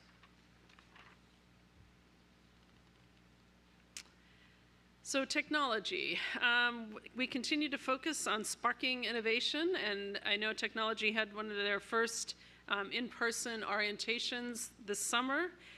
Based on the support of our school board and community and grant funding, we have purchased 42,000 new devices for our youngest learners, allowing our technology department to deliver on a promise to have a new device in the hands of every Fairfax County public school student.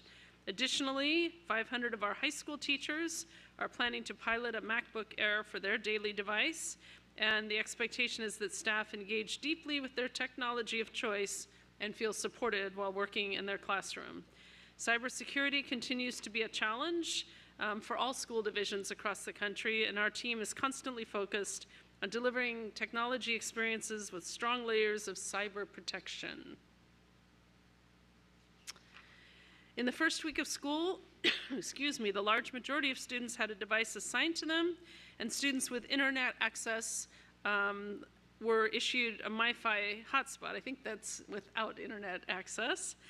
Were issued a hotspot. With a large influx of technology, our support teams have seen spikes in call volumes from school staff. As we use technology more, I think there's been more of a call for help at times. Definitely high fives all around for our school-based technology teams for processing these support requests at a record rate. We're expanding the tools our leaders have to make strategic data-informed decisions by creating new real-time dashboards. And you all, I think, saw the link that we're using for enrollment and staffing monitoring. So great thanks to our departments for working together. Around our caring culture, our community, as you know, has had very different needs as we recover from this pandemic, and we continue to be responsive to these needs. Educate Fairfax is our foundation, which changed its name and branding in 2021 to Educate Fairfax. In the last fiscal year, Educate Fairfax received over $1.5 million in contributions and grants and provided $1.3 million directly to schools and programs across the county. The teacher grant program continued to expand with 73 projects funded for $96,000, and current year grants will be awarded in November for work-based learning grants. In the spring of 2022, Educate Fairfax launched a new event, the Fairfax County Public School Hall of Fame for Distinguished Alumni, and this will continue to be an ongoing celebration each spring. Nominations are currently being accepted through their website, so I would encourage all those listening to consider nominating someone. Educate Fairfax raises funds from businesses to support the FCPS Honors Program, and this year provided $56,000 toward that event. Finally, as we are returning to in-person learning, we're also going to return to an in-person event this fall. Leaders and Learners, Education is Everybody's Business is on November 9th, and it's the largest fundraiser for Educate Fairfax, with proceeds going toward the teacher grant program. So we're truly grateful for the partnership of Educate Fairfax and our business and community partners, and are thankful for all they do to support our work. So as we think about student mental health and wellness, this is a critical issue facing public education, and we continue to prioritize professional development that builds the staff capacity to support and respond to students and one another who exhibit or verbalize mental health concerns. This has been a particularly difficult time, I think, as we return from the pandemic, both for students, staff, and families. So I just would encourage us to keep our focus on this topic. In moving on, I want to talk about our crisis intervention being an essential mental health support that allows students and adults the opportunity to process difficult experiences, regain emotional stability, and self-regulate. Telemental health services have been something that have been a request based on access for local mental health services, but we actually are zeroing in on a telemental health group that will include short-term evidence-based counseling sessions by qualified mental health therapists and will align with our school-based mental health intervention tiered systems. You'll be hearing more information about this in the coming weeks. So, social and emotional learning is an integral part of education and human development. It is the process by which young people and adults acquire and apply the knowledge, skills, and attitudes to develop healthy identities, manage emotions, and achieve personal and collective goals. During this coming year, the 22-23 school year, we're going to continue to utilize morning meeting time and advisory meetings to support students' social emotional skills for success in school and in the community. In terms of student activities, there are a variety of those through our Virginia High School League or activities. We're going to have our first official e-sport league this year, which is actually quite competitive around the country, so I'm excited that's something we're beginning here. This year's student participation rates in VHSL activities are on track to return to our pre-COVID participation rates, and I'm proud to share that Fairfax Public School teams and individuals earned over 60 state championship titles during the 21-22 school year. In thinking about our premier workforce, we continue to think critically about hiring and retention strategies for staff in all roles. As of September 7th, we had hired 1,758 new teachers. Last year, we hired 1,889 new teachers. The recruitment and retention of staff will remain a priority, and we'll continue to provide the board with data supporting all of the work we're doing around this work. Professional development and training. We were thrilled that our Great Beginnings Summer Institute and Equity Symposium returned to in-person events this year. The Great Beginnings welcome new teachers from a variety of pathways, career switchers, and grow your own teacher resident programs, while our Equity Symposium was held at John Lewis High School. We started our morning at the Equity Symposium and community by listening to the experiences of our staff, parents, and students, and participants had opportunities to debrief, reflect, and share their own stories as they engaged throughout the rest of the day with one another. In terms of professional development and training, we know that ensuring our staff are confident and prepared to receive students on day one is critical to the success of our students. Therefore, our return to school professional development and training was carefully curated to ensure student well-being and safety were front and center in terms of our work. There also were a number of staff HR created prioritized professional development modules that have been continuing to be due throughout the summer and fall. And there was an additional PD day approved by the school board. So some examples of this PD were social emotional work, understanding guidelines on restraint and seclusion, the new trust policy, equitable literacy practices, and working with our students with disabilities and English learners. So under our resource stewardship, I would like to end our review with our resources and remind our board that our Business and Finance Office recently, for the 27th straight year, received the Government Finance Officer Association's Award of Excellence for their budget and fiscal stewardship, so we're very excited about this. Our budget remains focused on student achievement. 4% compensation increase was provided for all employees this year, and a step increase was given to eligible employees. Bonuses of $1,000 for all full-time employees, both FTEs and hourly contracted, as well as $500 for identified non-contracted hourly workers will continue to be provided.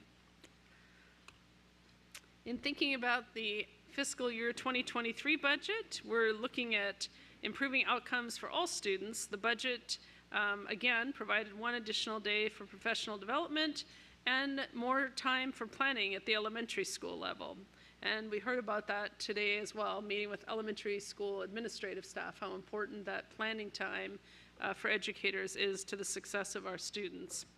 Positions were also added to support English for speakers of other languages, special education, lead teachers at elementary schools, mentor coaches for special education novice teachers, as well as translators and interpreters to increase access and opportunity for our diverse student population.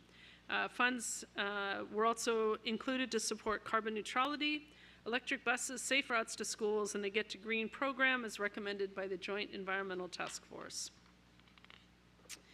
Capital improvement continues to work. In any given year, the bond program includes about 8 to 10 projects in planning and design, and approximately a dozen projects in active construction. At present, construction is underway on nearly 1.6 million square feet of renovations of 7 elementary schools, 2 middle schools, and 1 high school, as well as 1 capacity enhancement addition project at a high school. In the past year, approximately 300,000 square feet were completed on phases of current construction projects, including elementary, middle, high school renovations, as well as a high school capacity enhancement addition project. Design is currently underway for 1.7 million square feet of schools, scheduled for renovations and additions needed at 7 elementary schools, 1 high school, and 1 site proposed to be repurposed to a new elementary school. So the remainder of this, I think, we're going to take a look at several of our schools. So there's Braddock Elementary School, which is underway this year, and Fox Mill underway this year again. Another elementary school underway this year, and Louise Archer Elementary School underway this year, and another elementary school, Oak Hill. I think we can go through these, Francis, pretty. Yeah, we have multiple schools. This is just a significant amount of work. And I really want to thank our capital project team and facilities team for all the work that they've continued to work on. If we can keep, there we go. Yeah, middle schools, several middle schools, and then of course Falls Church and West Potomac.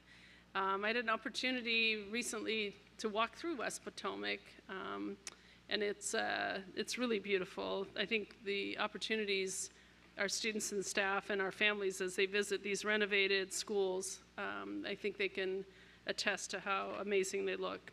So as I close out tonight's presentation, again, I want to thank our Fairfax County Public School community, our students, families, staff, board, and partners for the continued support. And at this point, I look forward to answering any questions the board may have. And if we don't have the answers tonight, we can certainly follow up in the coming days with any answers. So that is the report our staff have prepared. So I'd be happy to answer any questions. Thank you, Dr. Reed. I'll start with Ms. Marin, followed by Dr. Anderson. Oh, never mind, Ms. Marin. Dr. Anderson, go ahead. Oh, I'm sorry, I apologize. Go ahead. I thought you turned your light off from earlier. Go ahead, Ms. Marin and then Dr. Anderson. Thank you. I wanted to just talk about and ask some questions about three topics: facilities, safety, and budget. So facilities, first I want to thank Mr. Chuck Fanshaw, who is our acting interim. I've appreciated his help with a few issues already, and I'm finding his reports really helpful. Dr. Reed, I am hearing from the community, people want to know more about the status of air quality in our schools, and I recall last year there was language that I know I shared out about the HVAC upgrades and such. So either the public doesn't recall, or we've done more, but I think that we do need to refresh people's understanding or provide that understanding so they know how much has been done to upgrade our HVAC and air quality amidst COVID. And I would love to know what the status is of those outdoor learning spaces that are to be funded with those state-provided school construction funds.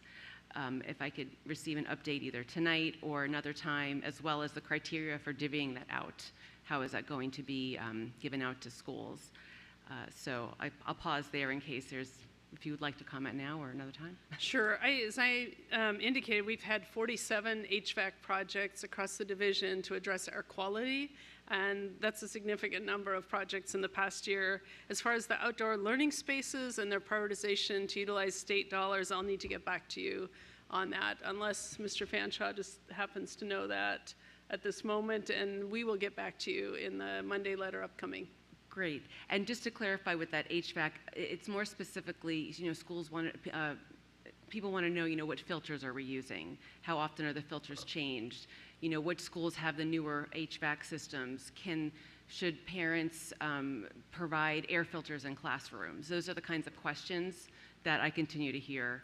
And while I love all the updates about our energy efficiency, I do think it's time for us to move beyond the Energy Star bar and get to things like geothermal. That's not only going to be great for the environment, but will really save us money that we can use on instruction. So I'm eager to work on those as well.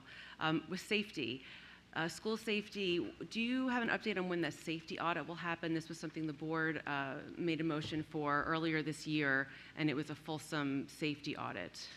So my understanding is we're in the RFP process right now for that safety audit, but it will be beginning this academic year. Wonderful, thank you.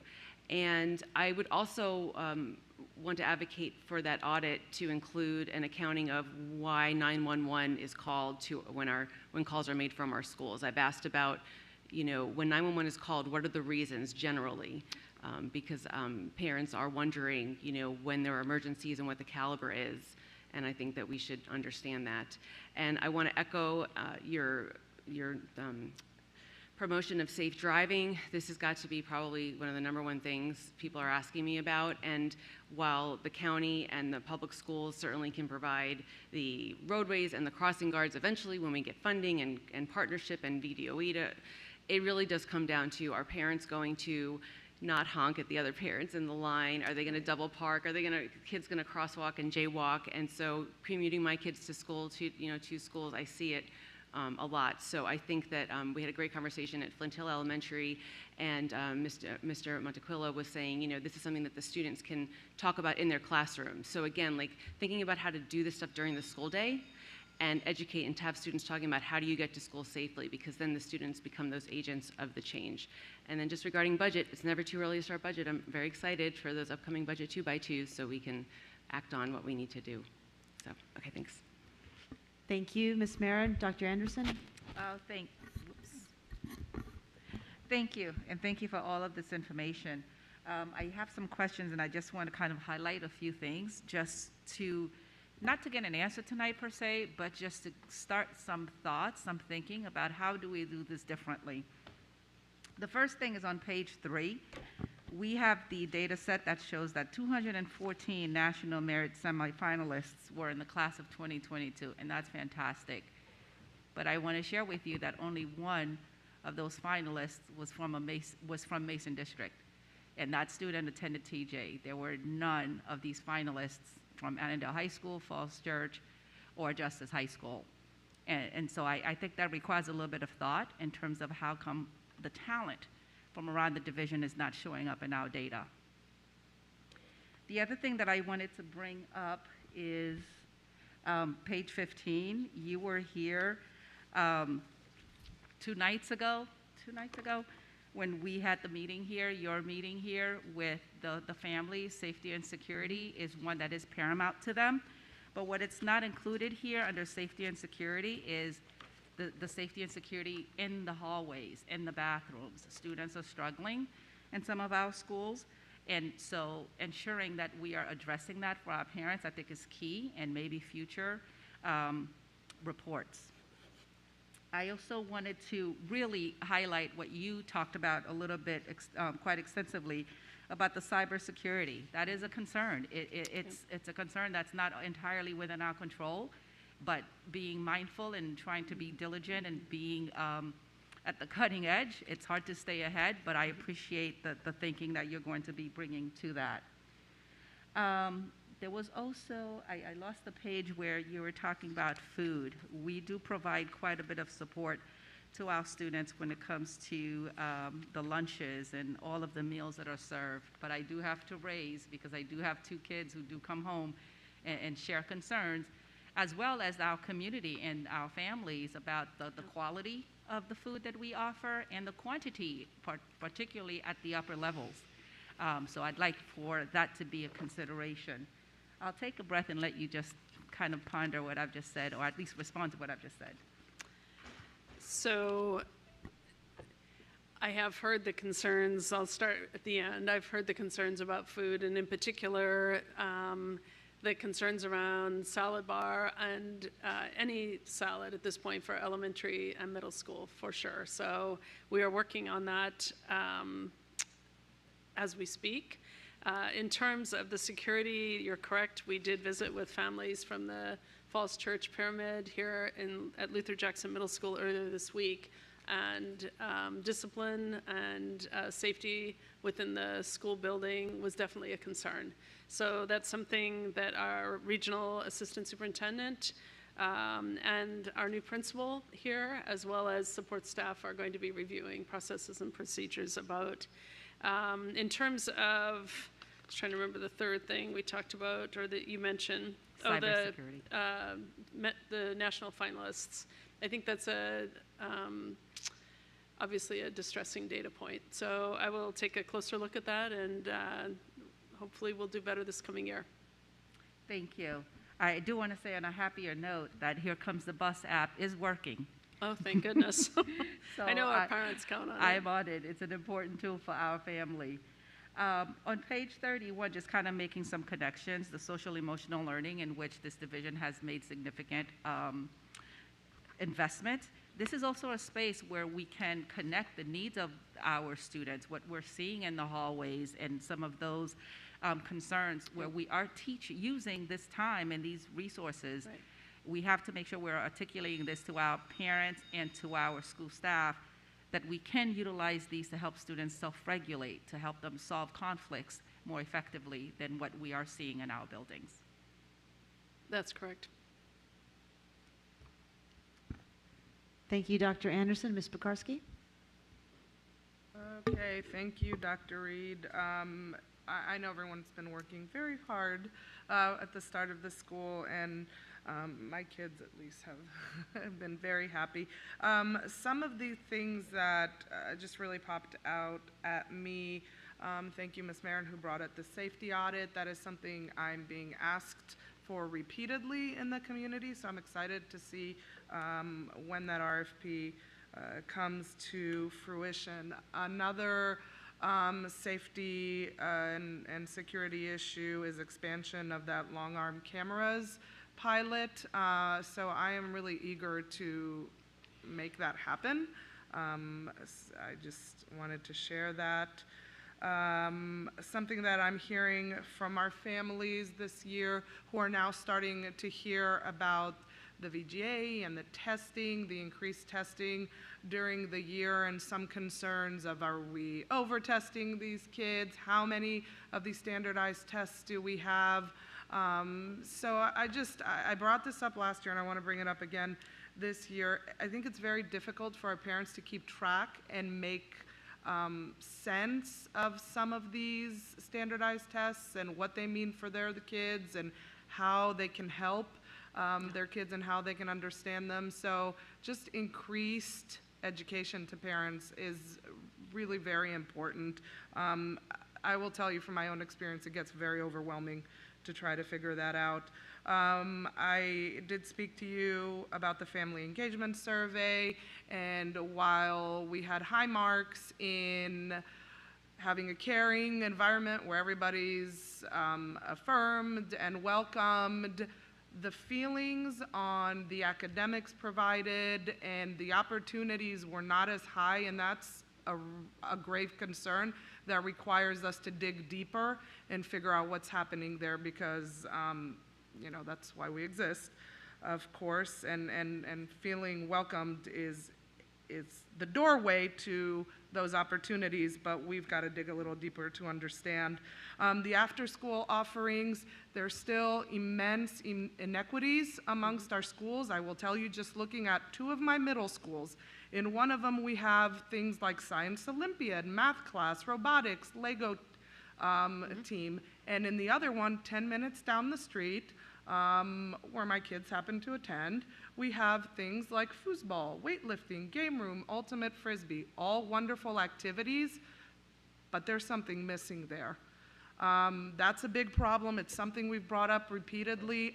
As we talk in the strategic plan, we have got to do something about that, because that's where the inequities are that actually impact our kids. So, okay, I have a few more, but if we have time. Thank you. If we have time, we can try to do a go back if we need to. Ms. Tolan? Thank you, Dr. Reed, for the report. I wanted to comment on a couple of things that I've heard rave reviews about when I've been out at the schools. The DSS at Langley High School last night was very impressed with the on-time graduation software. So that is something I think people are really looking forward to using, and even perhaps having better results around on-time graduation this year. People are also really excited about this special education lead teachers, and I don't know that it was in the reports, but after principals told me that having monitors again this year is a game changer. That position is huge for them. As they look at lack of substitute teachers, meeting planning time, et cetera. Yeah. I wanted to mention transportation is a big issue for a number of our schools in the Drainesville area.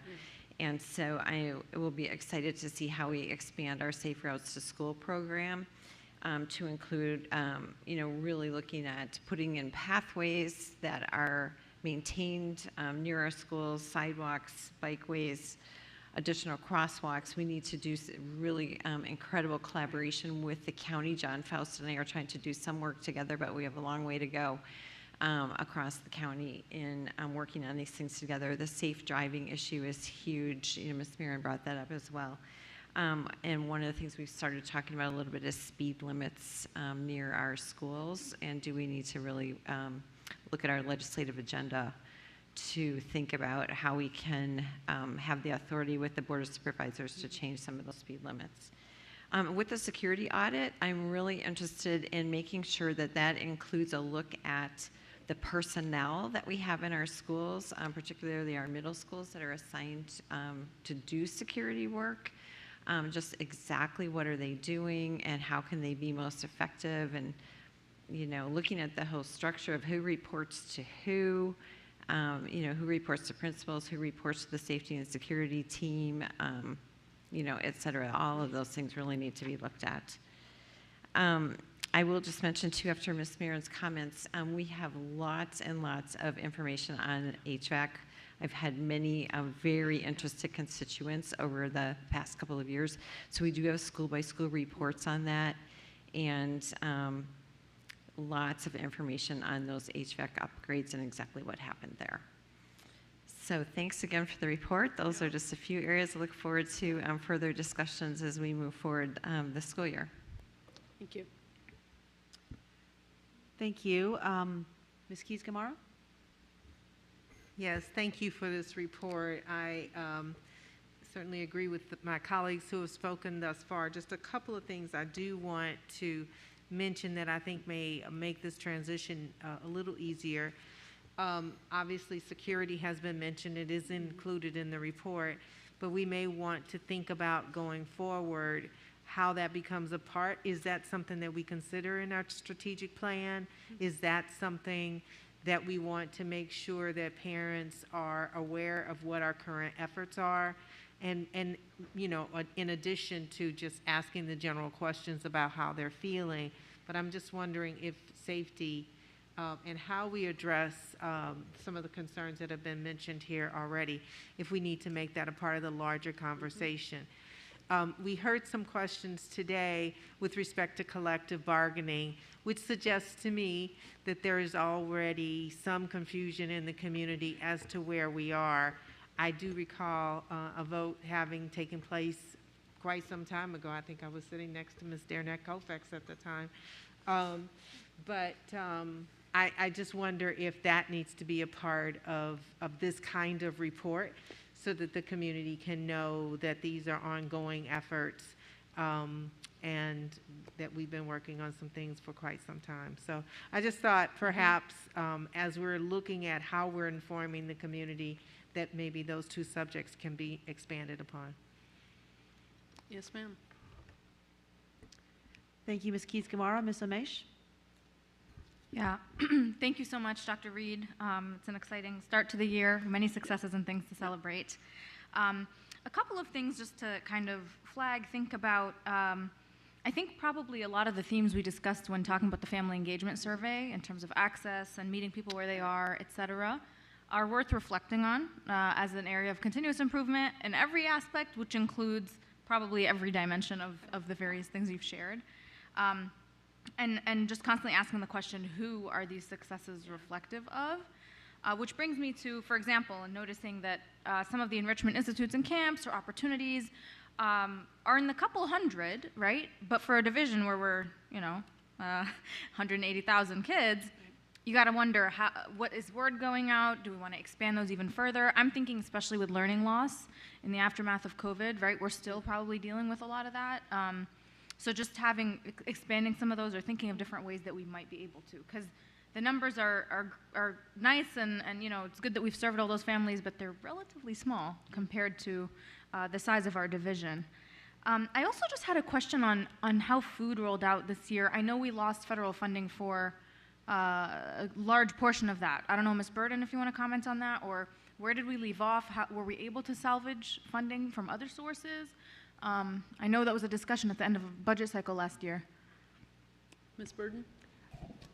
The federal government stopped doing free food for all, and so we are essentially, as far as the revenue is concerned, back to business as usual, which means that students that are eligible for free and reduced lunch, of course, receive their meals free, and all others pay the meal fee for breakfast or lunch.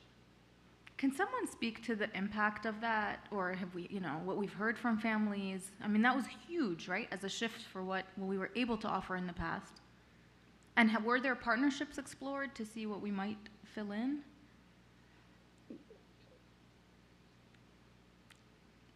No. Someone else might, yeah, that I know wouldn't be your wheelhouse necessarily, but. Right, but I mean, the regulations for food services from the federal government are relatively stringent. And so, charging students who are not eligible it replaces the revenue that we no longer get because we can get reimbursed for all meals. Right. I guess I'm trying to get a sense of how that was experienced by the community from what we've heard. I mean, we've heard feedback, obviously, from...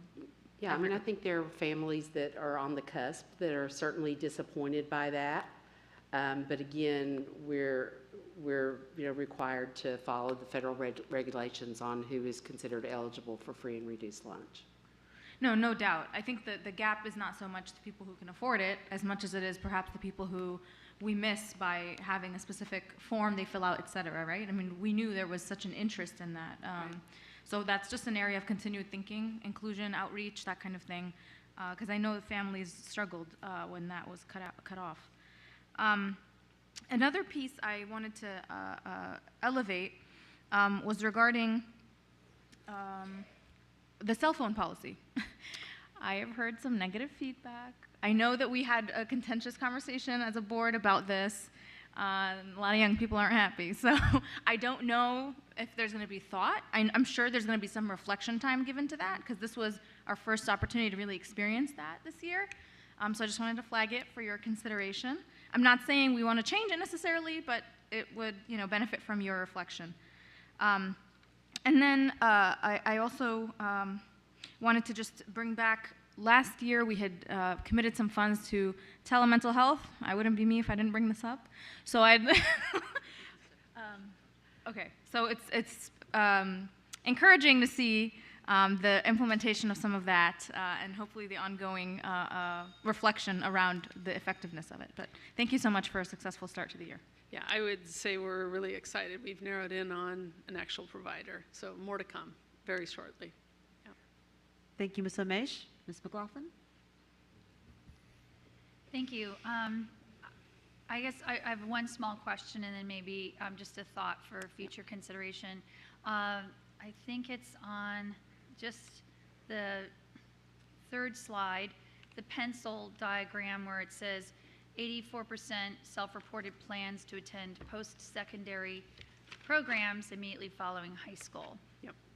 So self-reported, does that mean that students have said to us, I plan to go to a 2 or 4-year college? And is that reporting it through the student services, or? I believe so. I'm going to bet that this is Naviance data or something like that. Dr. Presidio? So we do use Naviance, but this particular data point is really from our senior survey in terms of students' intent, and then we follow up and track those students in terms of their enrollment and their persistence in 2 and 4-year colleges and universities with Naviance. Okay. So, Dr. Presidio, do we know what percentage of students completed their exit surveys?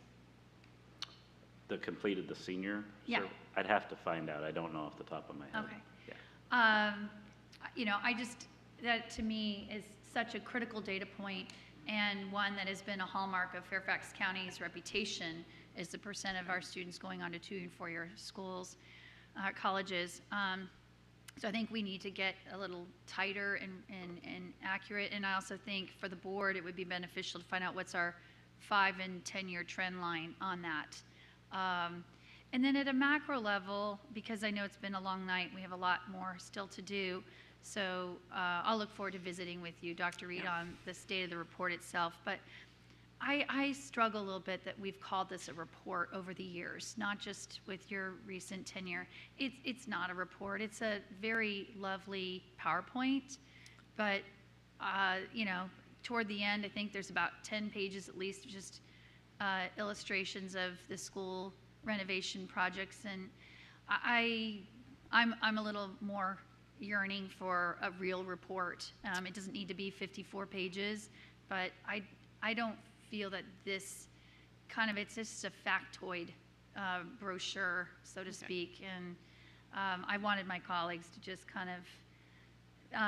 hear that after years and years of this, I really think we can really create a dynamic state of schools report, but a report means words on a page, and information beyond just PowerPoint slides. So that, again, is just, you're brand new, but I wanted to give you some thoughts to consider as we try to continuously improve.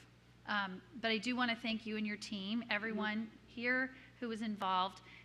This still took a lot of time and effort and gathering of information. So I almost feel like everyone gathered so much information, and then we don't really get you all to benefit from how much information was required to create this. And it'd be better just to have that information for everybody's benefit. So thank you, Dr. Reed. Yep. Thank you. Thank you. Mr. Annette Koufax? I'll just follow up on that last comment. I think this is a good tool for us to have, and Dr. Reed, I know this from sitting in the chairs meetings, that she will be presenting, I think, a report that you will really enjoy in January, the state of the schools, with much more robust information. So, but I often use this when I go out to the schools and speak to PTAs and things like that, so I think some of this information is important. A specific question that it was probably in our budget, but we talked about in safety. How many vestibules will be able to be completed this year? It's a phased-in approach. How many will we get this year?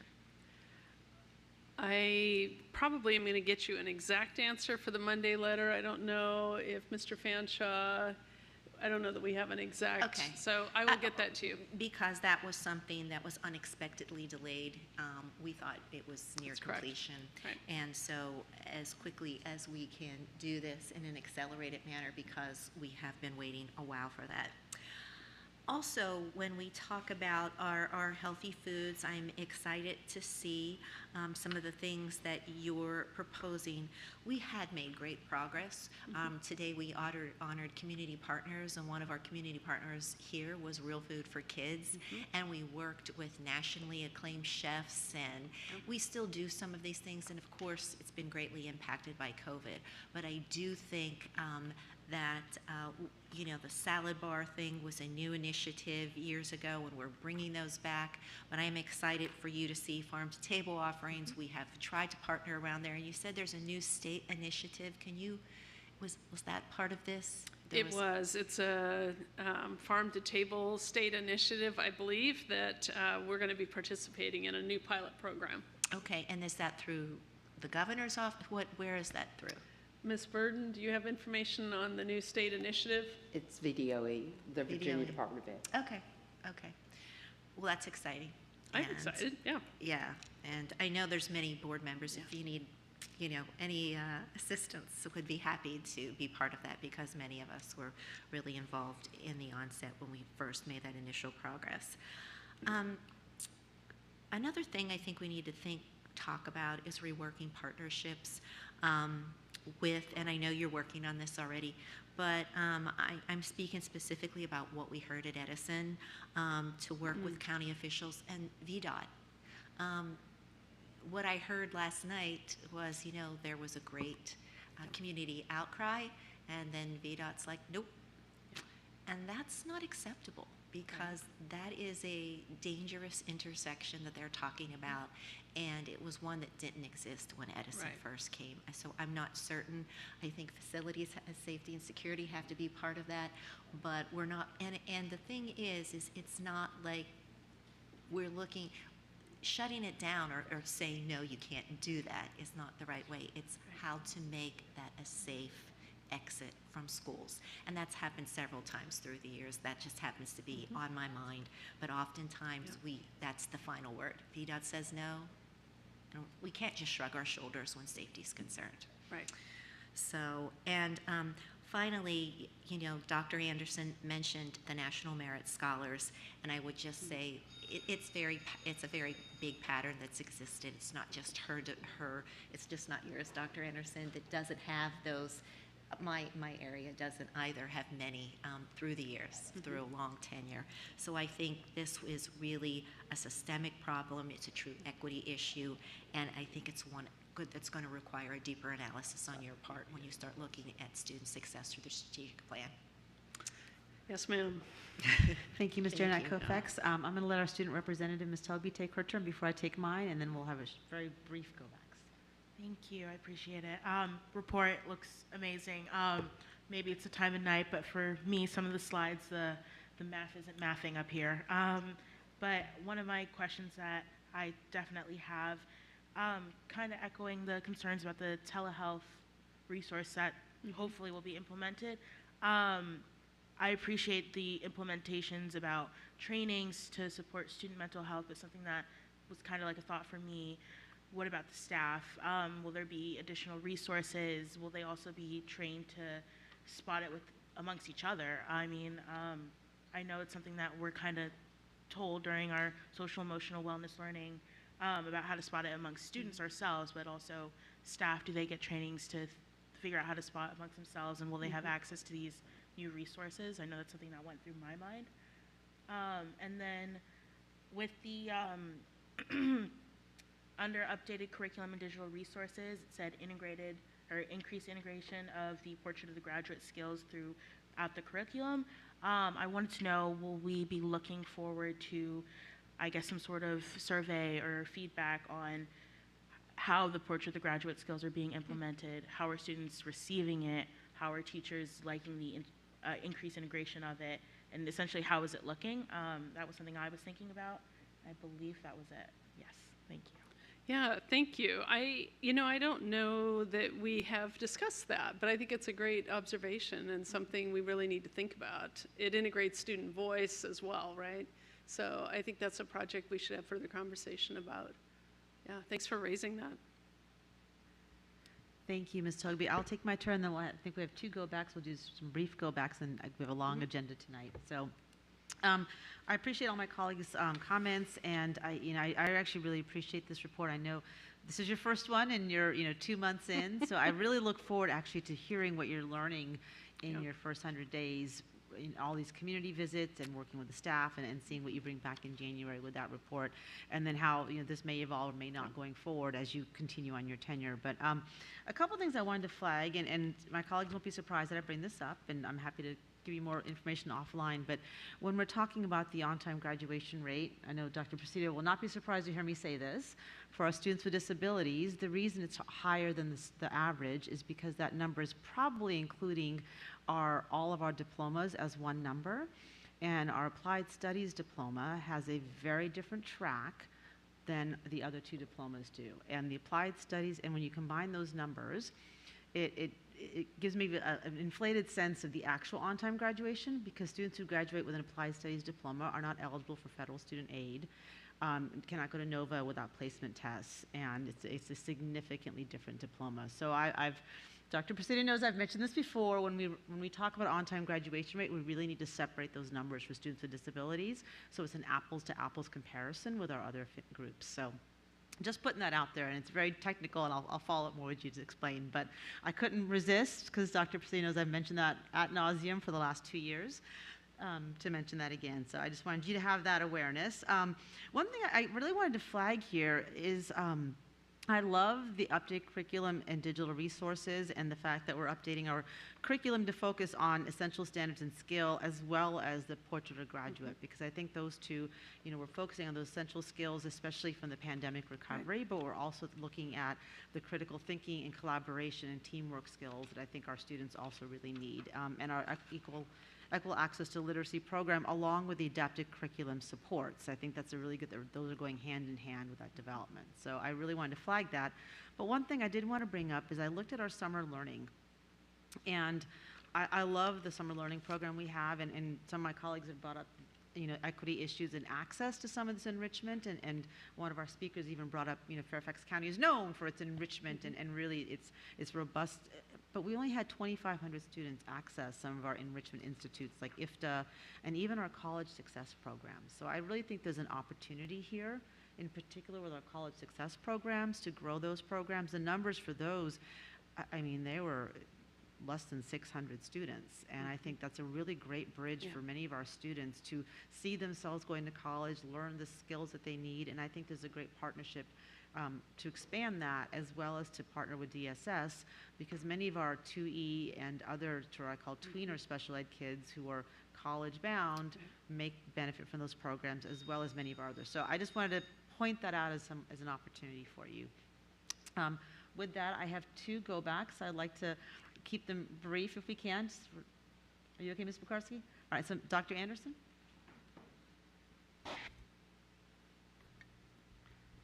Okay, thank you. I just had one more item that I wanted to ask about.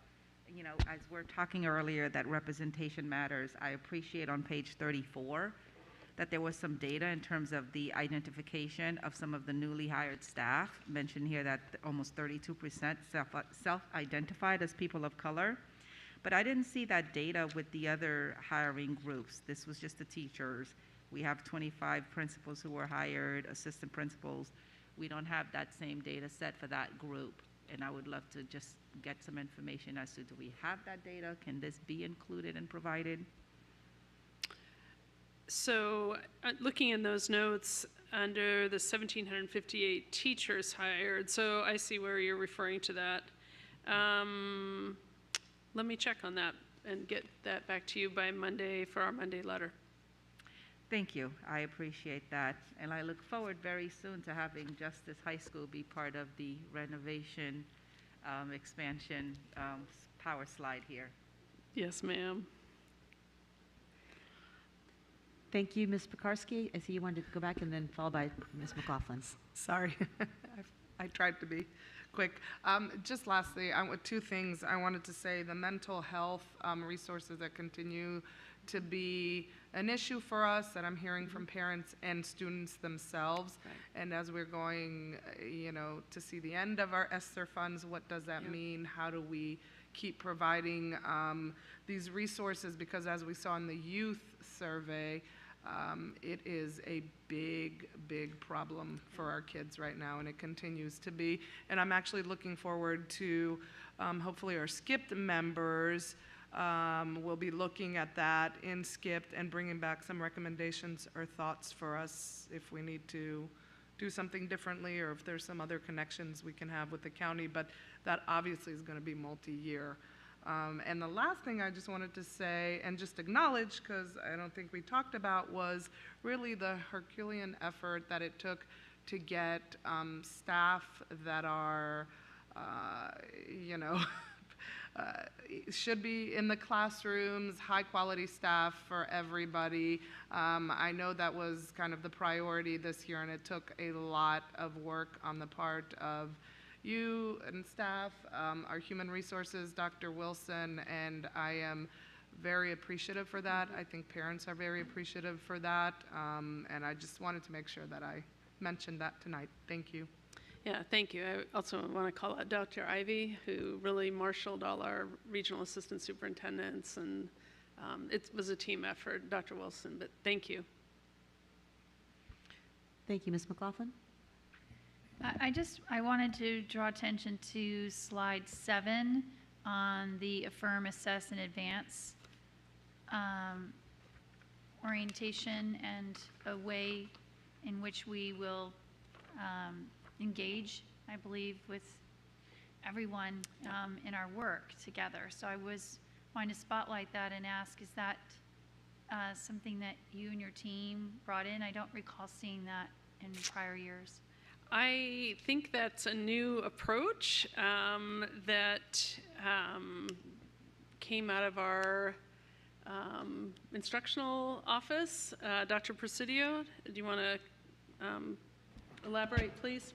Just a little bit. This is actually the second year that our equity office has kind of been using this framework to talk about our leadership work and the equity work in the school system. And it was a big focus for us in the leadership conference this year. We welcomed everybody back to that in-person event. So this is a framework that we're trying to build on, success from last year and continue that work throughout this year. Great, thank you, Dr. Presidio. For my colleagues, I just really wanted to put an emphasis on that particular one because as we continue to interact with our communities and people coming with their various diverse concerns and viewpoints, I just think the hallmark of these three in really allowing everyone to understand our commitment to affirming, assessing, and advancing then from it needed to be pointed out and spotlighted. And I really appreciate, again, Dr. Reed, that in all of my work with you, I see that as such a core value. Thank you. Thank you very much. And with that, we'll move on to agenda item 3.05, the 2023 Fairfax County School Board State and Federal Legislative Program. I will call on Dr. Reed for your introduction to Michael Malloy. Oh, thank you. Excuse me. I would like to introduce Michael Malloy at this time to facilitate our conversation on the legislative program. Thank you, Madam Chair. Thank you.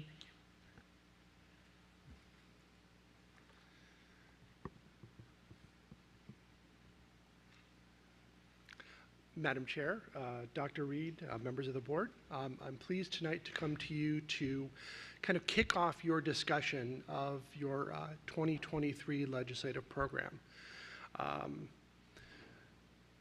The first slide is just kind of a reminder to, first slide is okay. First slide is just a reminder of what the legislative program is about and what this process is about. Your legislative program are your position statements on state and federal legislation, policy, and regulations. It's a fairly comprehensive document. It's a lengthy document, much shorter than it has been in previous years, but there are a number of positions that are included in the document. The document is subject to annual review. The annual review really is intended to ensure that the positions remain up to date and relevant. Mr. Malloy, if you don't mind just pausing for a second while we get the presentation back on the screen. Thank you.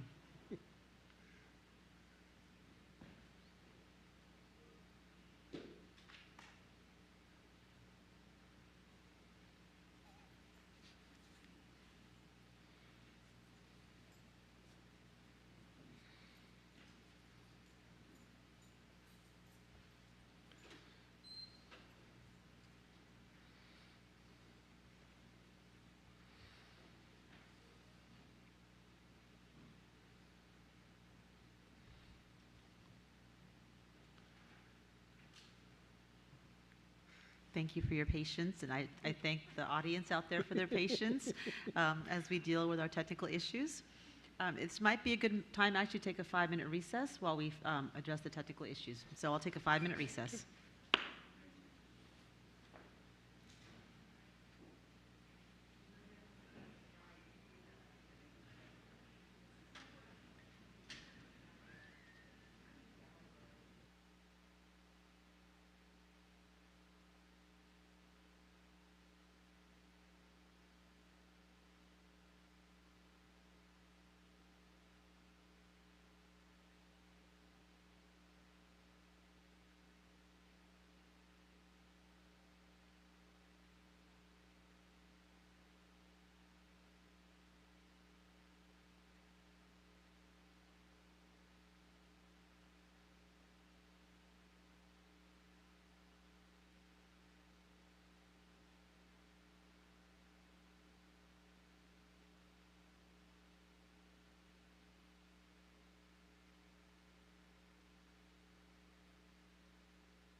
Board members, please return to the dais.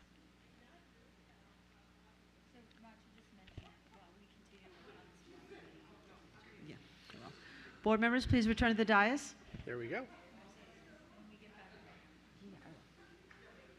Let me go. It's 1, 2, 3, 4, 5. Let me go down.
We will call the meeting back to order.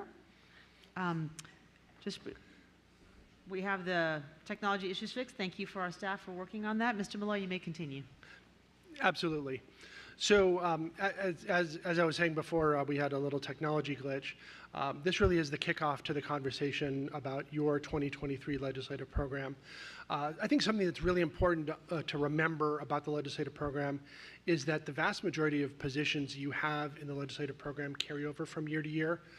There are perennial issues about funding and student achievement and everything else that persist from year to year. So really your discussion about the legislative program is more on the margins. It's in terms of things that have changed over time. It's in terms of changes that you all may wish to make in terms of new priorities, new policies. So sometimes that gets lost in the conversation that the program really does have a very comprehensive piece to it.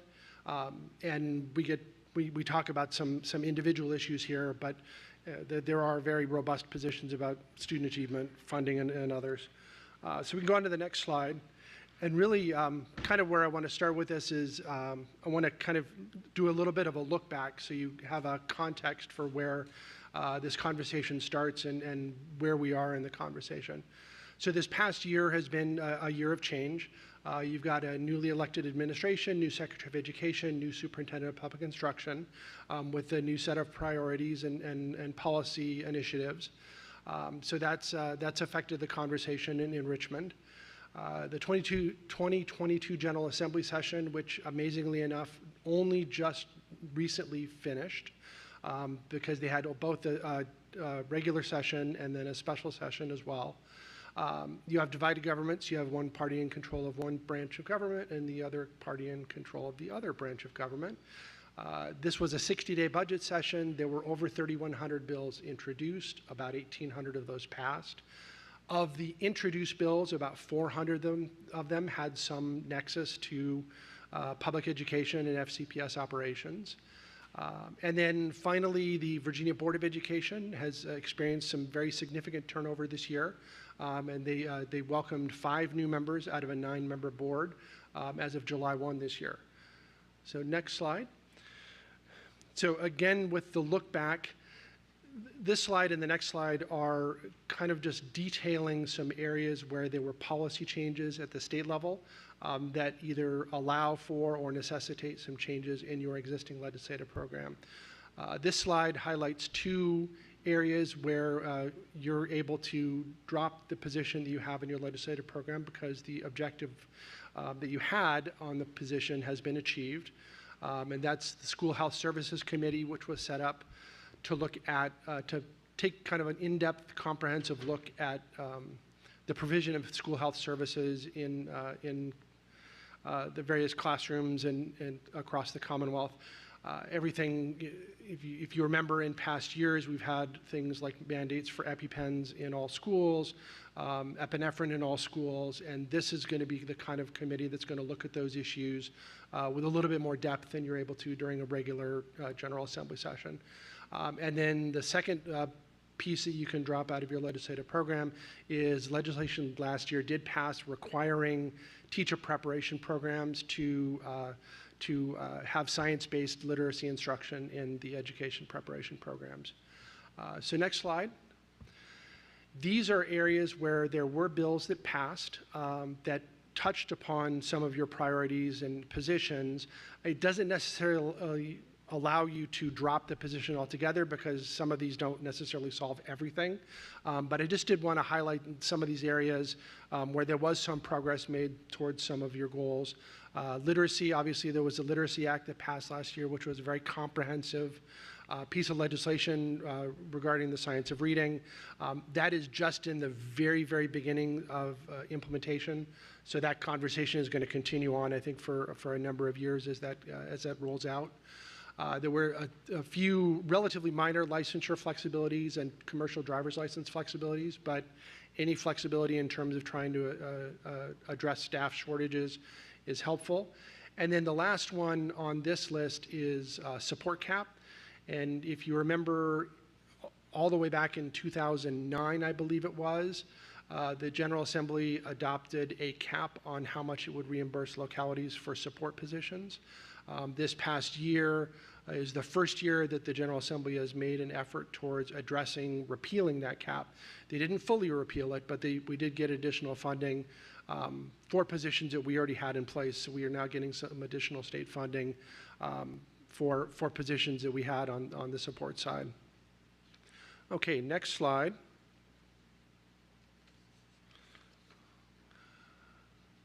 So now we're kind of looking forward. And what I have on this slide is just a brief listing of some of the main issues that are going to, I think, will be front and center of discussions going into the next General Assembly session.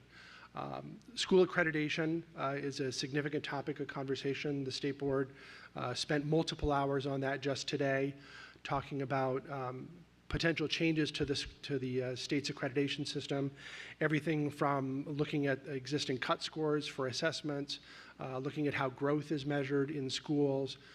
So that will be a very significant conversation. There is a report that will come out November 30th, 2022 that the State Board is working on that may have some recommendations that will then be transferred to the General Assembly for the next session. Hand in hand with that, assessments and standard learning. With the new advent of the new growth tests that are both beginning, middle, and end of year. That this is the first year that that's being implemented, so they're going to continue to have discussions about how that's rolling out. Learning losses, very significant issue. The governor just announced a pilot program he's referring to as Bridging the Gap, which has a data component, but also has a component dealing with individualized learning plans for all students. So that will be, as that pilot moves forward, what they learn from the pilot obviously may inform more comprehensive legislation. Teacher licensure, again, very recently the governor issued Executive Directive number 3, which had a number of both recommendations, but also some issues that the General Assembly will need to look at in terms of the teacher licensure process, which again may result in some additional flexibilities in terms of trying to address some staff shortages. College partnership lab schools and charter schools will continue to be a topic. Last General Assembly session, they set aside $100 million for planning grants for college partnership lab schools. And that, I think, as those planning grants start to become actual proposals for schools, start to become actual schools, that conversation will continue in terms of how pervasive college partnership lab schools become. So that, I think, is something to be aware of. And then finally, the Joint Legislative Audit and Review Commission, which is the General Assembly's research arm, has 3 reports that are coming out at the end of this year that will have a potential impact on legislation that we'll see going into the next General Assembly session. The first report that's coming out is a report on the impacts of COVID-19 on K-12 education. The next is actually a status update for a very large study that that JLARC is conducting on standards of quality funding. That is an update to, it's a very, very long overdue update to a report that was issued back in 2000, 2001. And it's going to touch on, anticipation is that it's going to touch on every issue having to deal with public education funding, including local composite index, including staffing standards, so anything that the standards of quality deals with. And one other issue that it will deal with, because this was added to the report during the last General Assembly session, is the cost of competing increment that Northern Virginia receives to reflect the higher cost of living in this area. That's going to be considered as part of that report as well. You probably won't see any conclusions coming out of this because this is just a status report, but it will give us some clues as to where that conversation will go. And then finally, there is a report due on dual enrollment costs and funding. This may have an impact on kind of how we structure our dual enrollment programs in terms of tuition, in terms of the agreements that we have with Northern Virginia Community College. So that, again, is something that we're keeping an eye on that may have a legislative impact that we'll need to react to. All right, if I go to the next slide. Now, as I said, this is the beginning of the conversation about your legislative program. On the staff side, we do an analysis of the legislative program.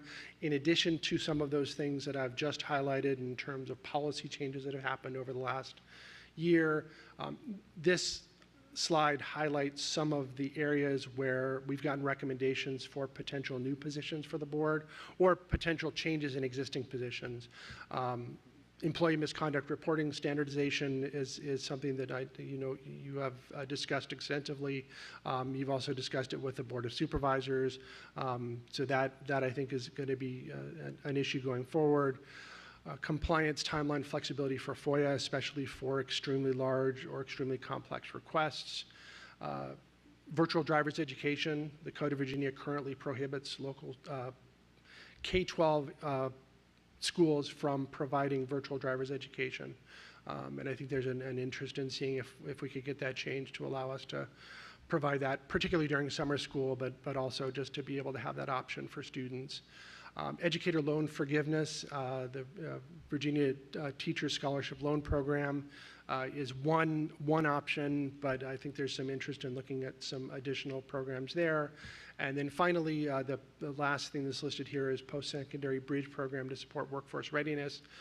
This really, I think, is intended to be focused on dropouts or students who have separated from the school system to assist with their helping them to move to post-secondary workforce opportunities. And then finally, this is the last slide. You all have a work session scheduled for October 4th. So we'll come back in a few weeks and have further conversation about some of these, the issues that were listed on the last slide. And then I think I have meetings scheduled with virtually everybody here, and I should have meetings scheduled with everybody here at some point over the next few weeks to discuss some of these legislative issues as well. You're scheduled for final action on November 3rd. So that's when you will finally adopt your legislative program for 2023. Your delegation briefing, where you bring together our Fairfax House and Senate delegation from the state, Fairfax City, the county, you bring in members from the federal government to discuss your legislative priorities. I believe that's now scheduled for November 21st. I think that's the official date at this point. On the General Assembly side, General Assembly pre-filing, their deadline to pre-file legislation. And if you remember, General Assembly has both a pre-filing deadline and then a regular deadline for filing legislation. The pre-filing deadline, they have much more flexibility. They have more bills that they can introduce. So their pre-filing deadline is December 1st, which is well after your adoption of the legislative program. So there'll be ample time to discuss with legislators if there's particular pieces of legislation that you all are interested in having introduced. And then finally, the General Assembly starts January 11th, 2023. This will be a short 7-week session. If you remember, we go even odd. Last year was a long budget session. This year, they will definitely talk about the budget, but it is the shorter 7-week session because it's not the first year of the biennium. And with that, I'm looking forward to having conversation with all of you going forward, and thank you. Thank you, Mr. Malloy. And just a reminder of my colleagues, before I open the floor up for questions, we do have 2x2s and a work session scheduled on this topic as well. So having said that, I know Mr. Frisch had his hand up. So Mr. Frisch, go ahead. Thank you. This year, I'm the federal legislative liaison, and Ms. Corbett Sanders is the state legislative liaison. I don't have to tell anybody on our board that our legislative advocacy never really ends. Earlier this summer, the Virginia School Board Association's legislative committee agreed to our suggested amendments to their legislative program on a host of issues, from staffing and electric buses to transition supports and literacy and many other issues. So we are hopeful the VSBA will adopt recommendations as a whole as they move forward with their program as well. And of course, we've encouraged our legislative delegation to partner with us in developing legislation to create a more centralized and standardized state reporting and notification system to help local law enforcement agencies and school divisions keep students and communities safe.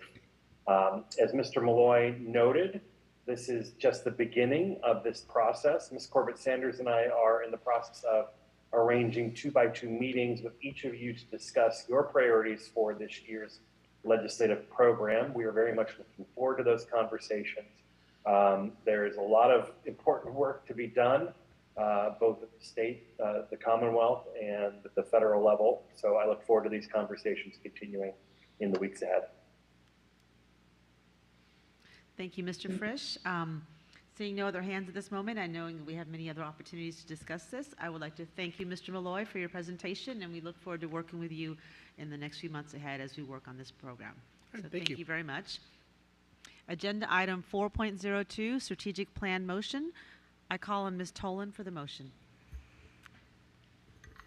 I move to direct the superintendent to develop a project management plan which will facilitate the re-engagement of students, families, community, staff, and the board and county partners in the development of a strategic plan focused on student success and the realization of the FCPS promise for every student in Fairfax County. The renewed strategic plan should be completed by July of 2023. Is there a second? Mr. Frisch? Ms. Tolan, would you like to speak to your motion? Yes. Just very briefly, we had a public work session to discuss our strategic plan. And in the absence of my colleague Karen Corbett Sanders, who really brought this idea forward to actually have this motion tonight, I've read the motion, and it simply is asking, giving our superintendent the green light to move ahead on, work that she had planned to, actually have a project management plan around the development of the strategic plan. So we would be able to see and to share with the public over the next months exactly how we will be approaching this process. We definitely want to state clearly that we want our community, our students, our families, and our staff involved in giving us some input and feedback as we move through the process, and that our plan will certainly be focused on success for all students. Thank you, Ms. Tolan. Mr. Frisch, would you like to speak to your second? Just briefly, very much supportive of this motion and the follow-on motion that's coming next.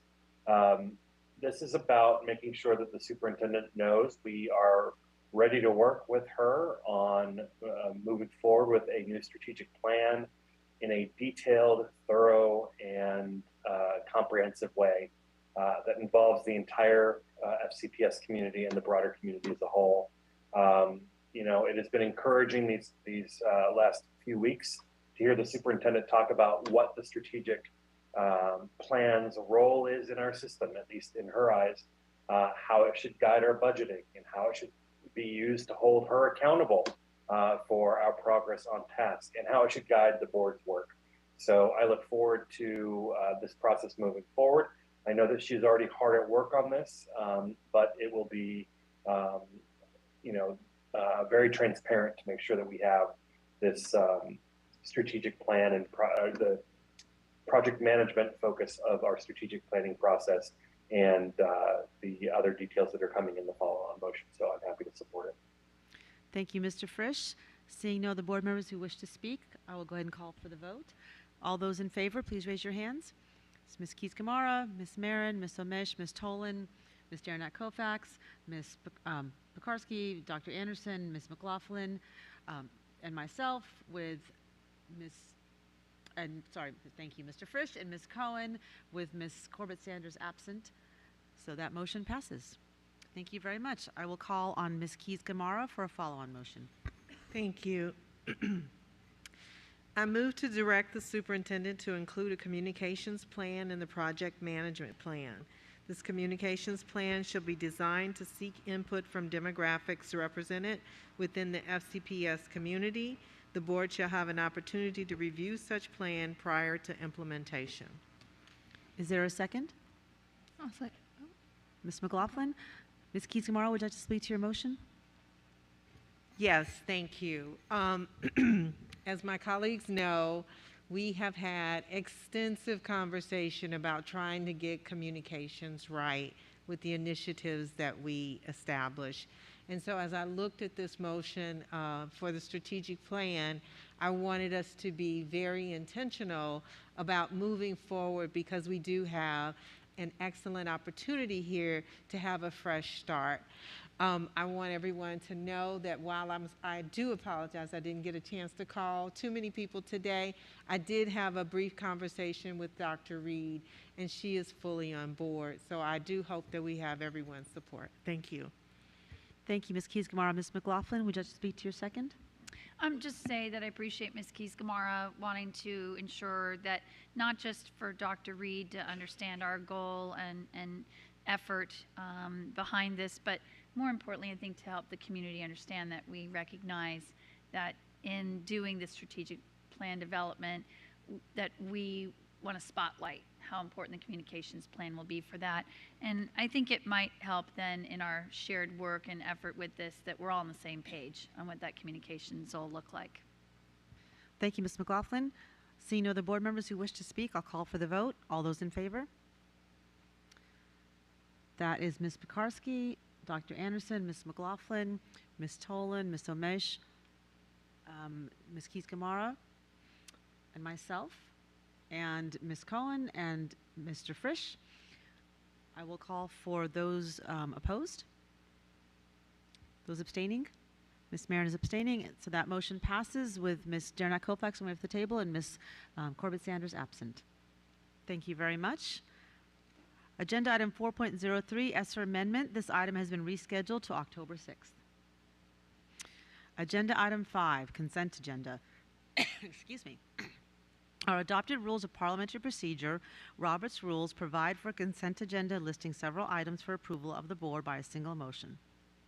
Many items listed have gone through board review and documentation has been provided to all board members and the public in advance. Items may be removed from the consent agenda at the request of any board member prior to the meeting. The consent agenda items are on the screen. Is there any objection to approving the consent agenda? Hearing and seeing no objection, the consent agenda is approved. Agenda item 6, new business. The following are new business agenda items. There will not be a vote on these items this evening, but action is scheduled at a future meeting. The new business items are on the screen. Agenda item 7, board committee reports. I call on Ms. Tolan for an update from the Budget Committee. Thank you. I just wanted to update the public and the board on two pieces around the budget. One, our ESSER funding, and also just our general, let's get going on fiscal year 24. Per our ESSER application with the Virginia Department of Education, we are required to consult with stakeholders and provide the public with an opportunity to provide input to our plan for the safe return to in-person instruction and continuity of services and take that input into account. During the development of our plan, which was approved on August 26, 2021, so just over a year ago, we did conduct a robust public engagement plan, including focus groups, a public survey, and a public hearing for ESSER 3 funds specifically. To comply with these requirements, we are planning to use the approach we used this past February, so about 6 months ago. We were going to use this plan again this fall to make sure that the public has an opportunity to make comments on what our schools are doing as we continue working with our students post-COVID. So please be on the lookout. This is happening soon. We have a web form to collect input on FCPS's return to in-person instruction and the continuity of those services. That will be opening on Monday, September 19th, for public input. We will also have an update for the school board on ESSER funding. It's scheduled for November 1st. And in addition, we will have a public hearing before a school board work session on November 3rd, so that we will have a hearing and a work session. In addition, just on our general budgeting process, Ms. Pekarsky and I met with our finance staff to begin discussions on our FY24 budget process. In order to have full transparency in our budget process, we will initiate talking about the budget with a public work session, which has just been scheduled for October 11th.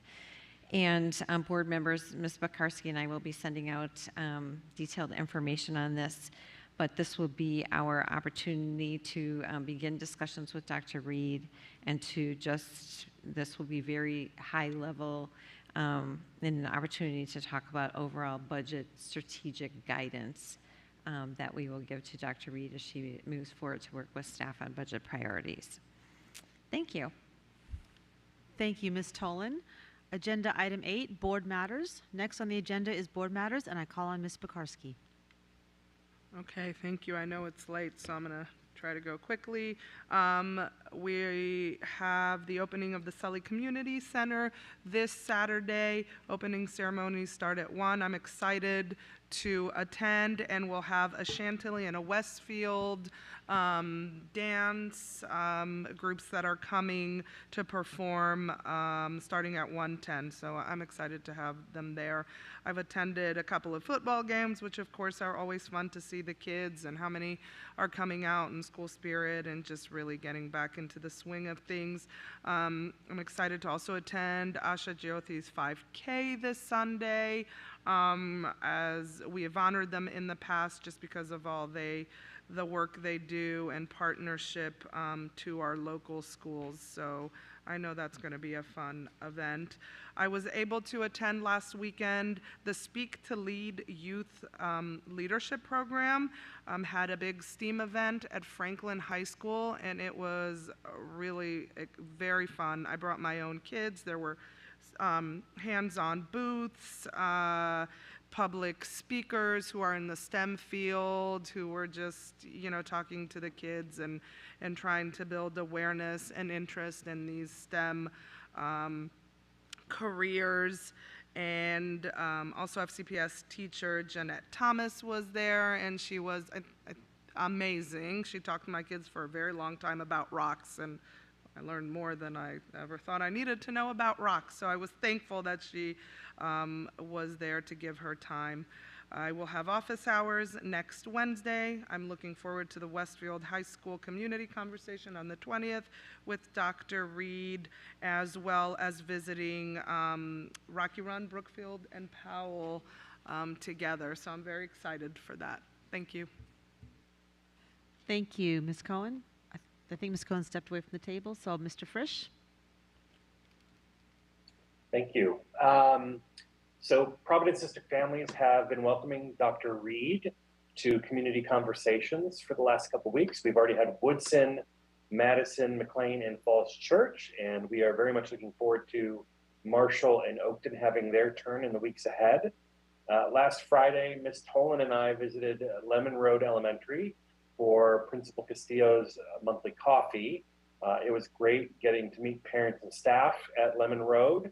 We talked about ESSER funding, the transition from to our electric buses, and a bunch of other topics too.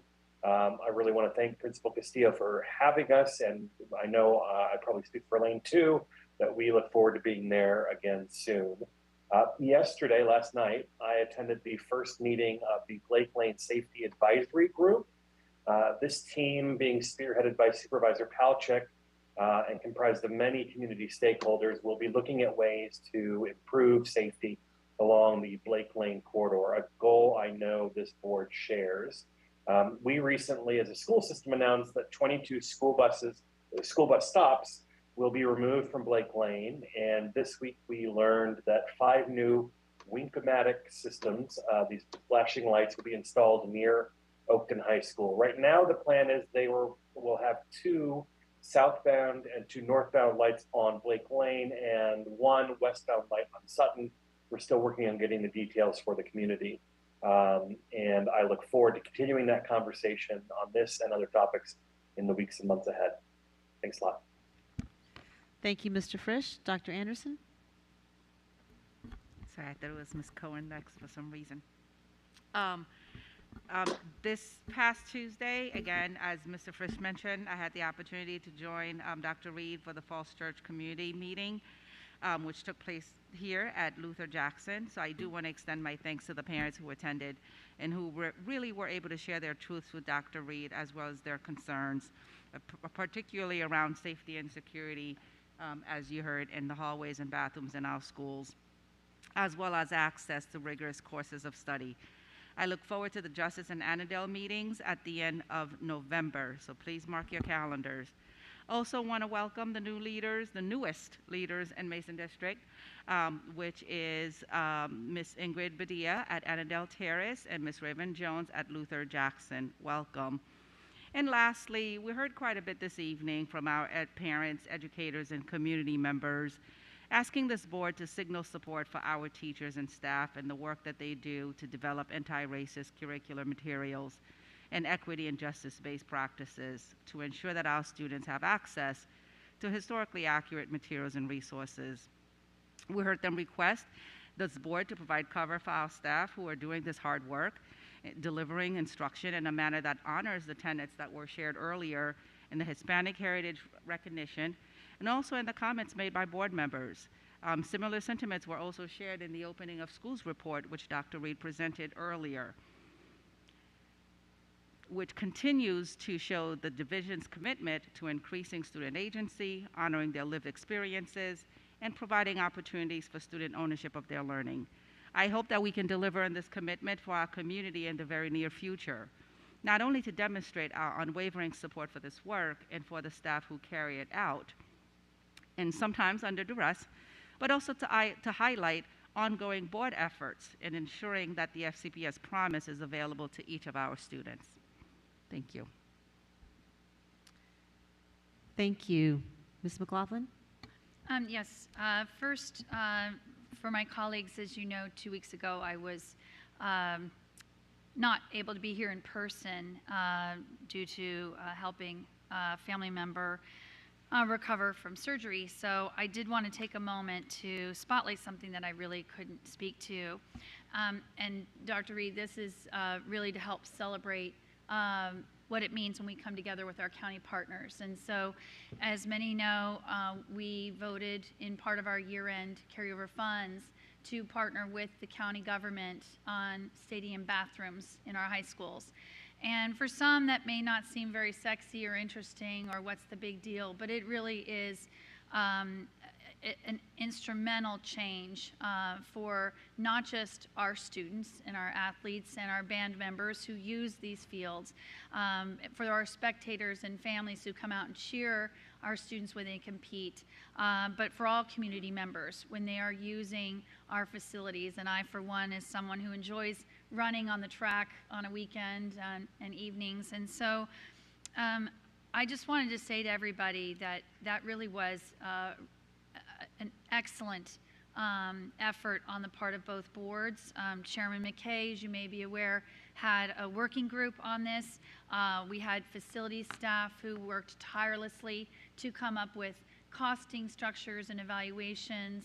And we also, I do want to give a special shout out to the Woodson Athletic Booster leadership. They tirelessly went to all of the athletic boosters around the county and got their support. And then we also had our directors of student activities also lend their voice, and the Fairfax County Athletic Council that advises the Board of Supervisors. So in the end, there was just so many people involved in something that, as Chairman McKay also noted, this was about equity.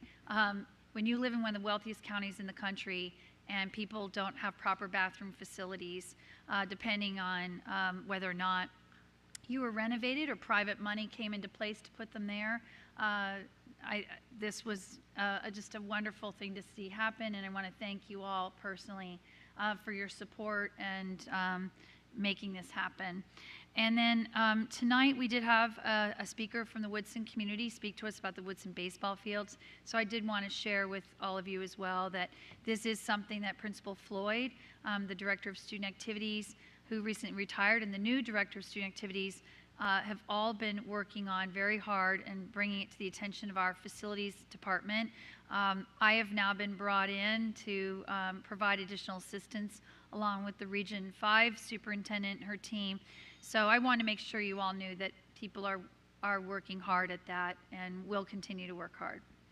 Thank you, Ms. McLaughlin. Ms. Tolan? Thank you. I've certainly enjoyed getting out to the schools for more back-to-school nights. I was at Langley High School last night.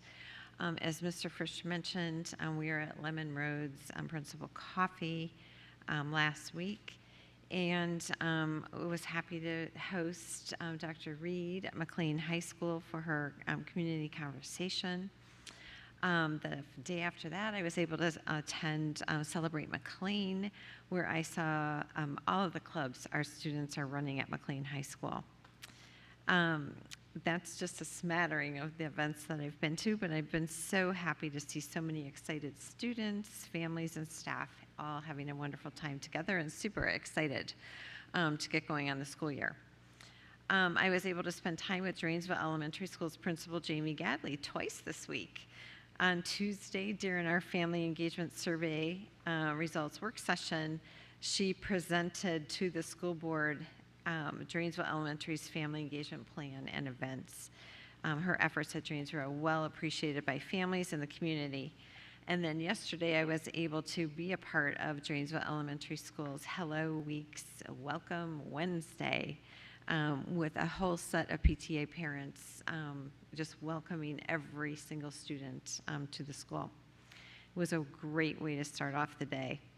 Yesterday was a good day in the McLean Pyramid. They did a pyramid-wide pajama day to support children with cancer. McLean High School senior Olivia Zhang is a 2022 Princess Diana Award recipient. This accolade is awarded to a young person aged 9 to 25 years for their social action or humanitarian work worldwide.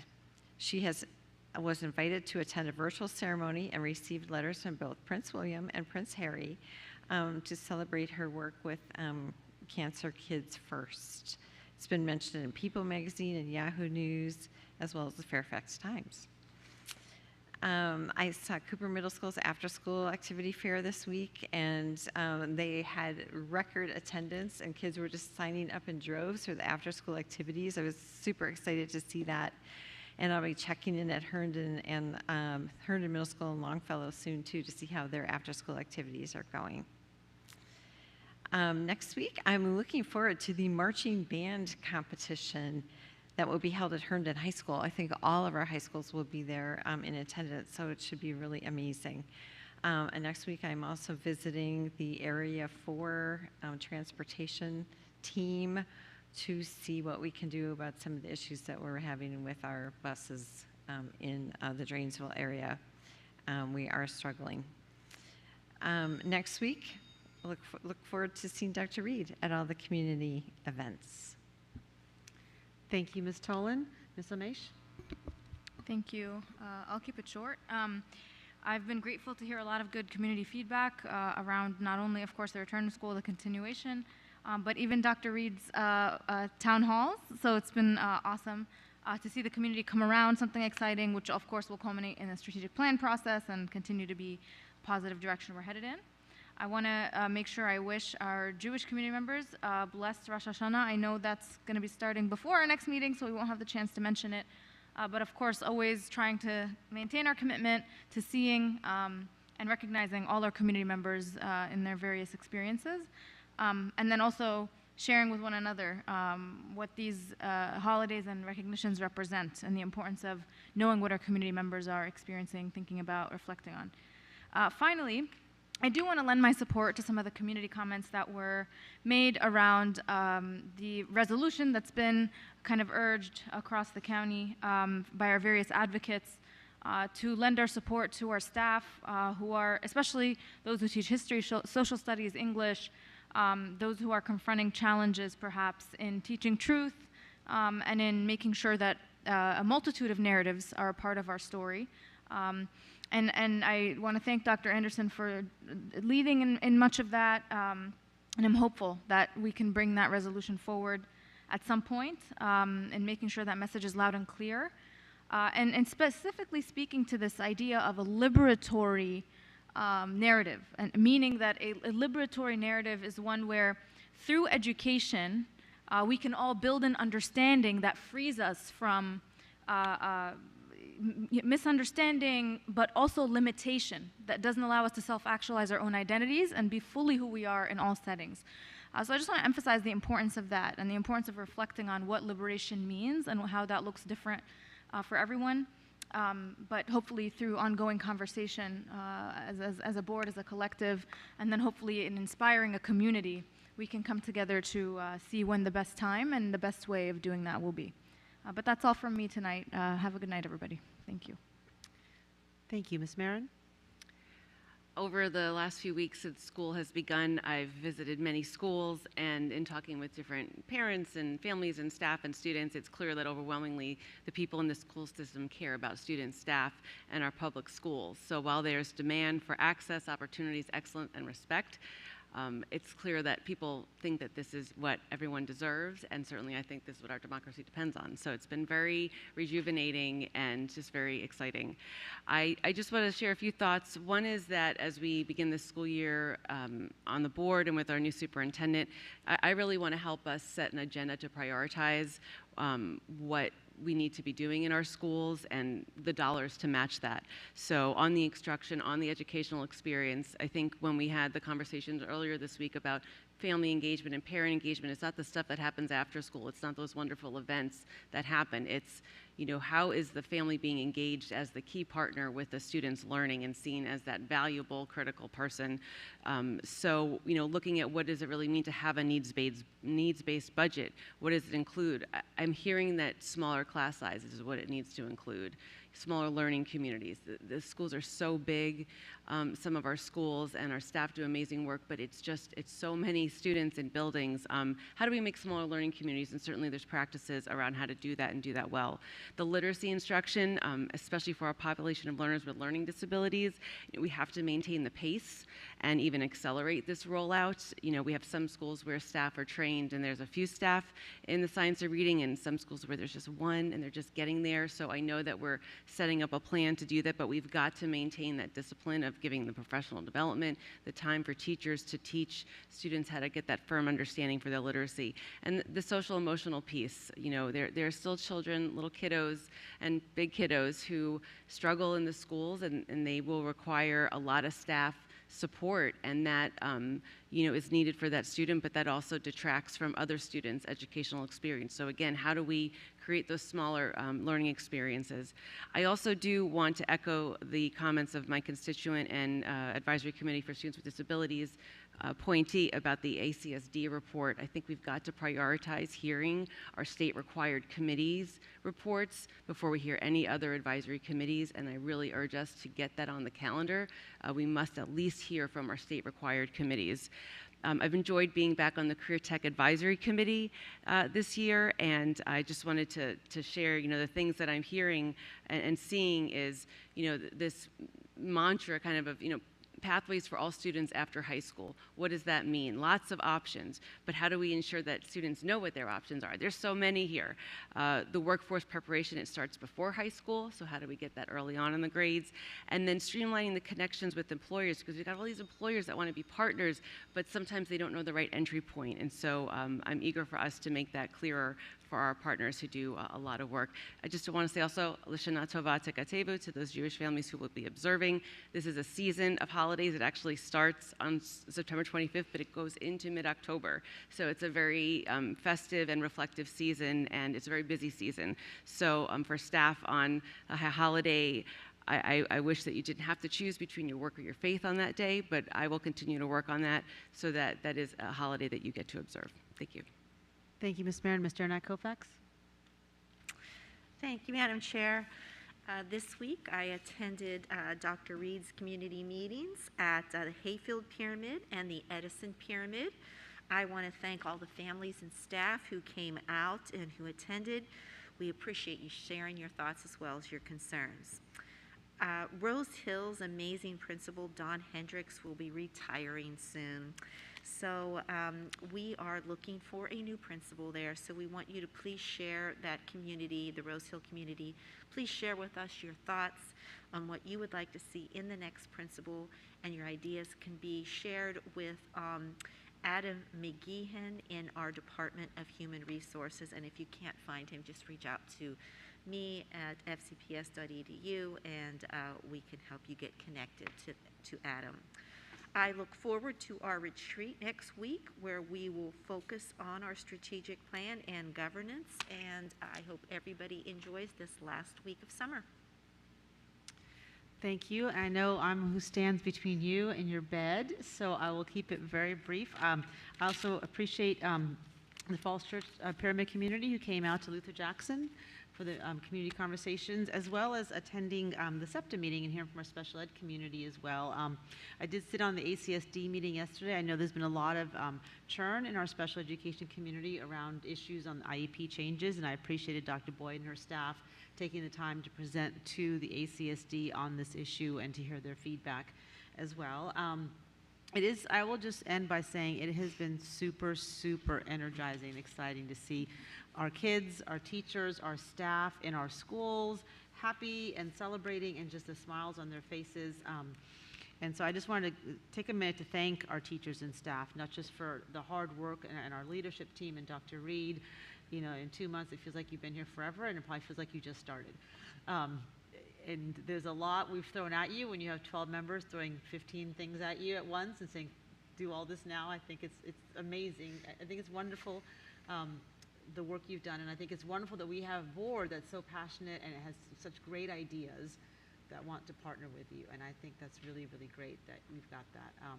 And I think it's great that you have a leadership team who's supporting you in this, and I really especially appreciate our principals, teachers, and our staff, and we want you to know that the board is here to support you, the board is here to work with you, and we want to make sure you can do the good work that we want you to do. And I appreciate my colleagues for all the hard work they're doing in supporting our students in their classes. So with that, this meeting is adjourned.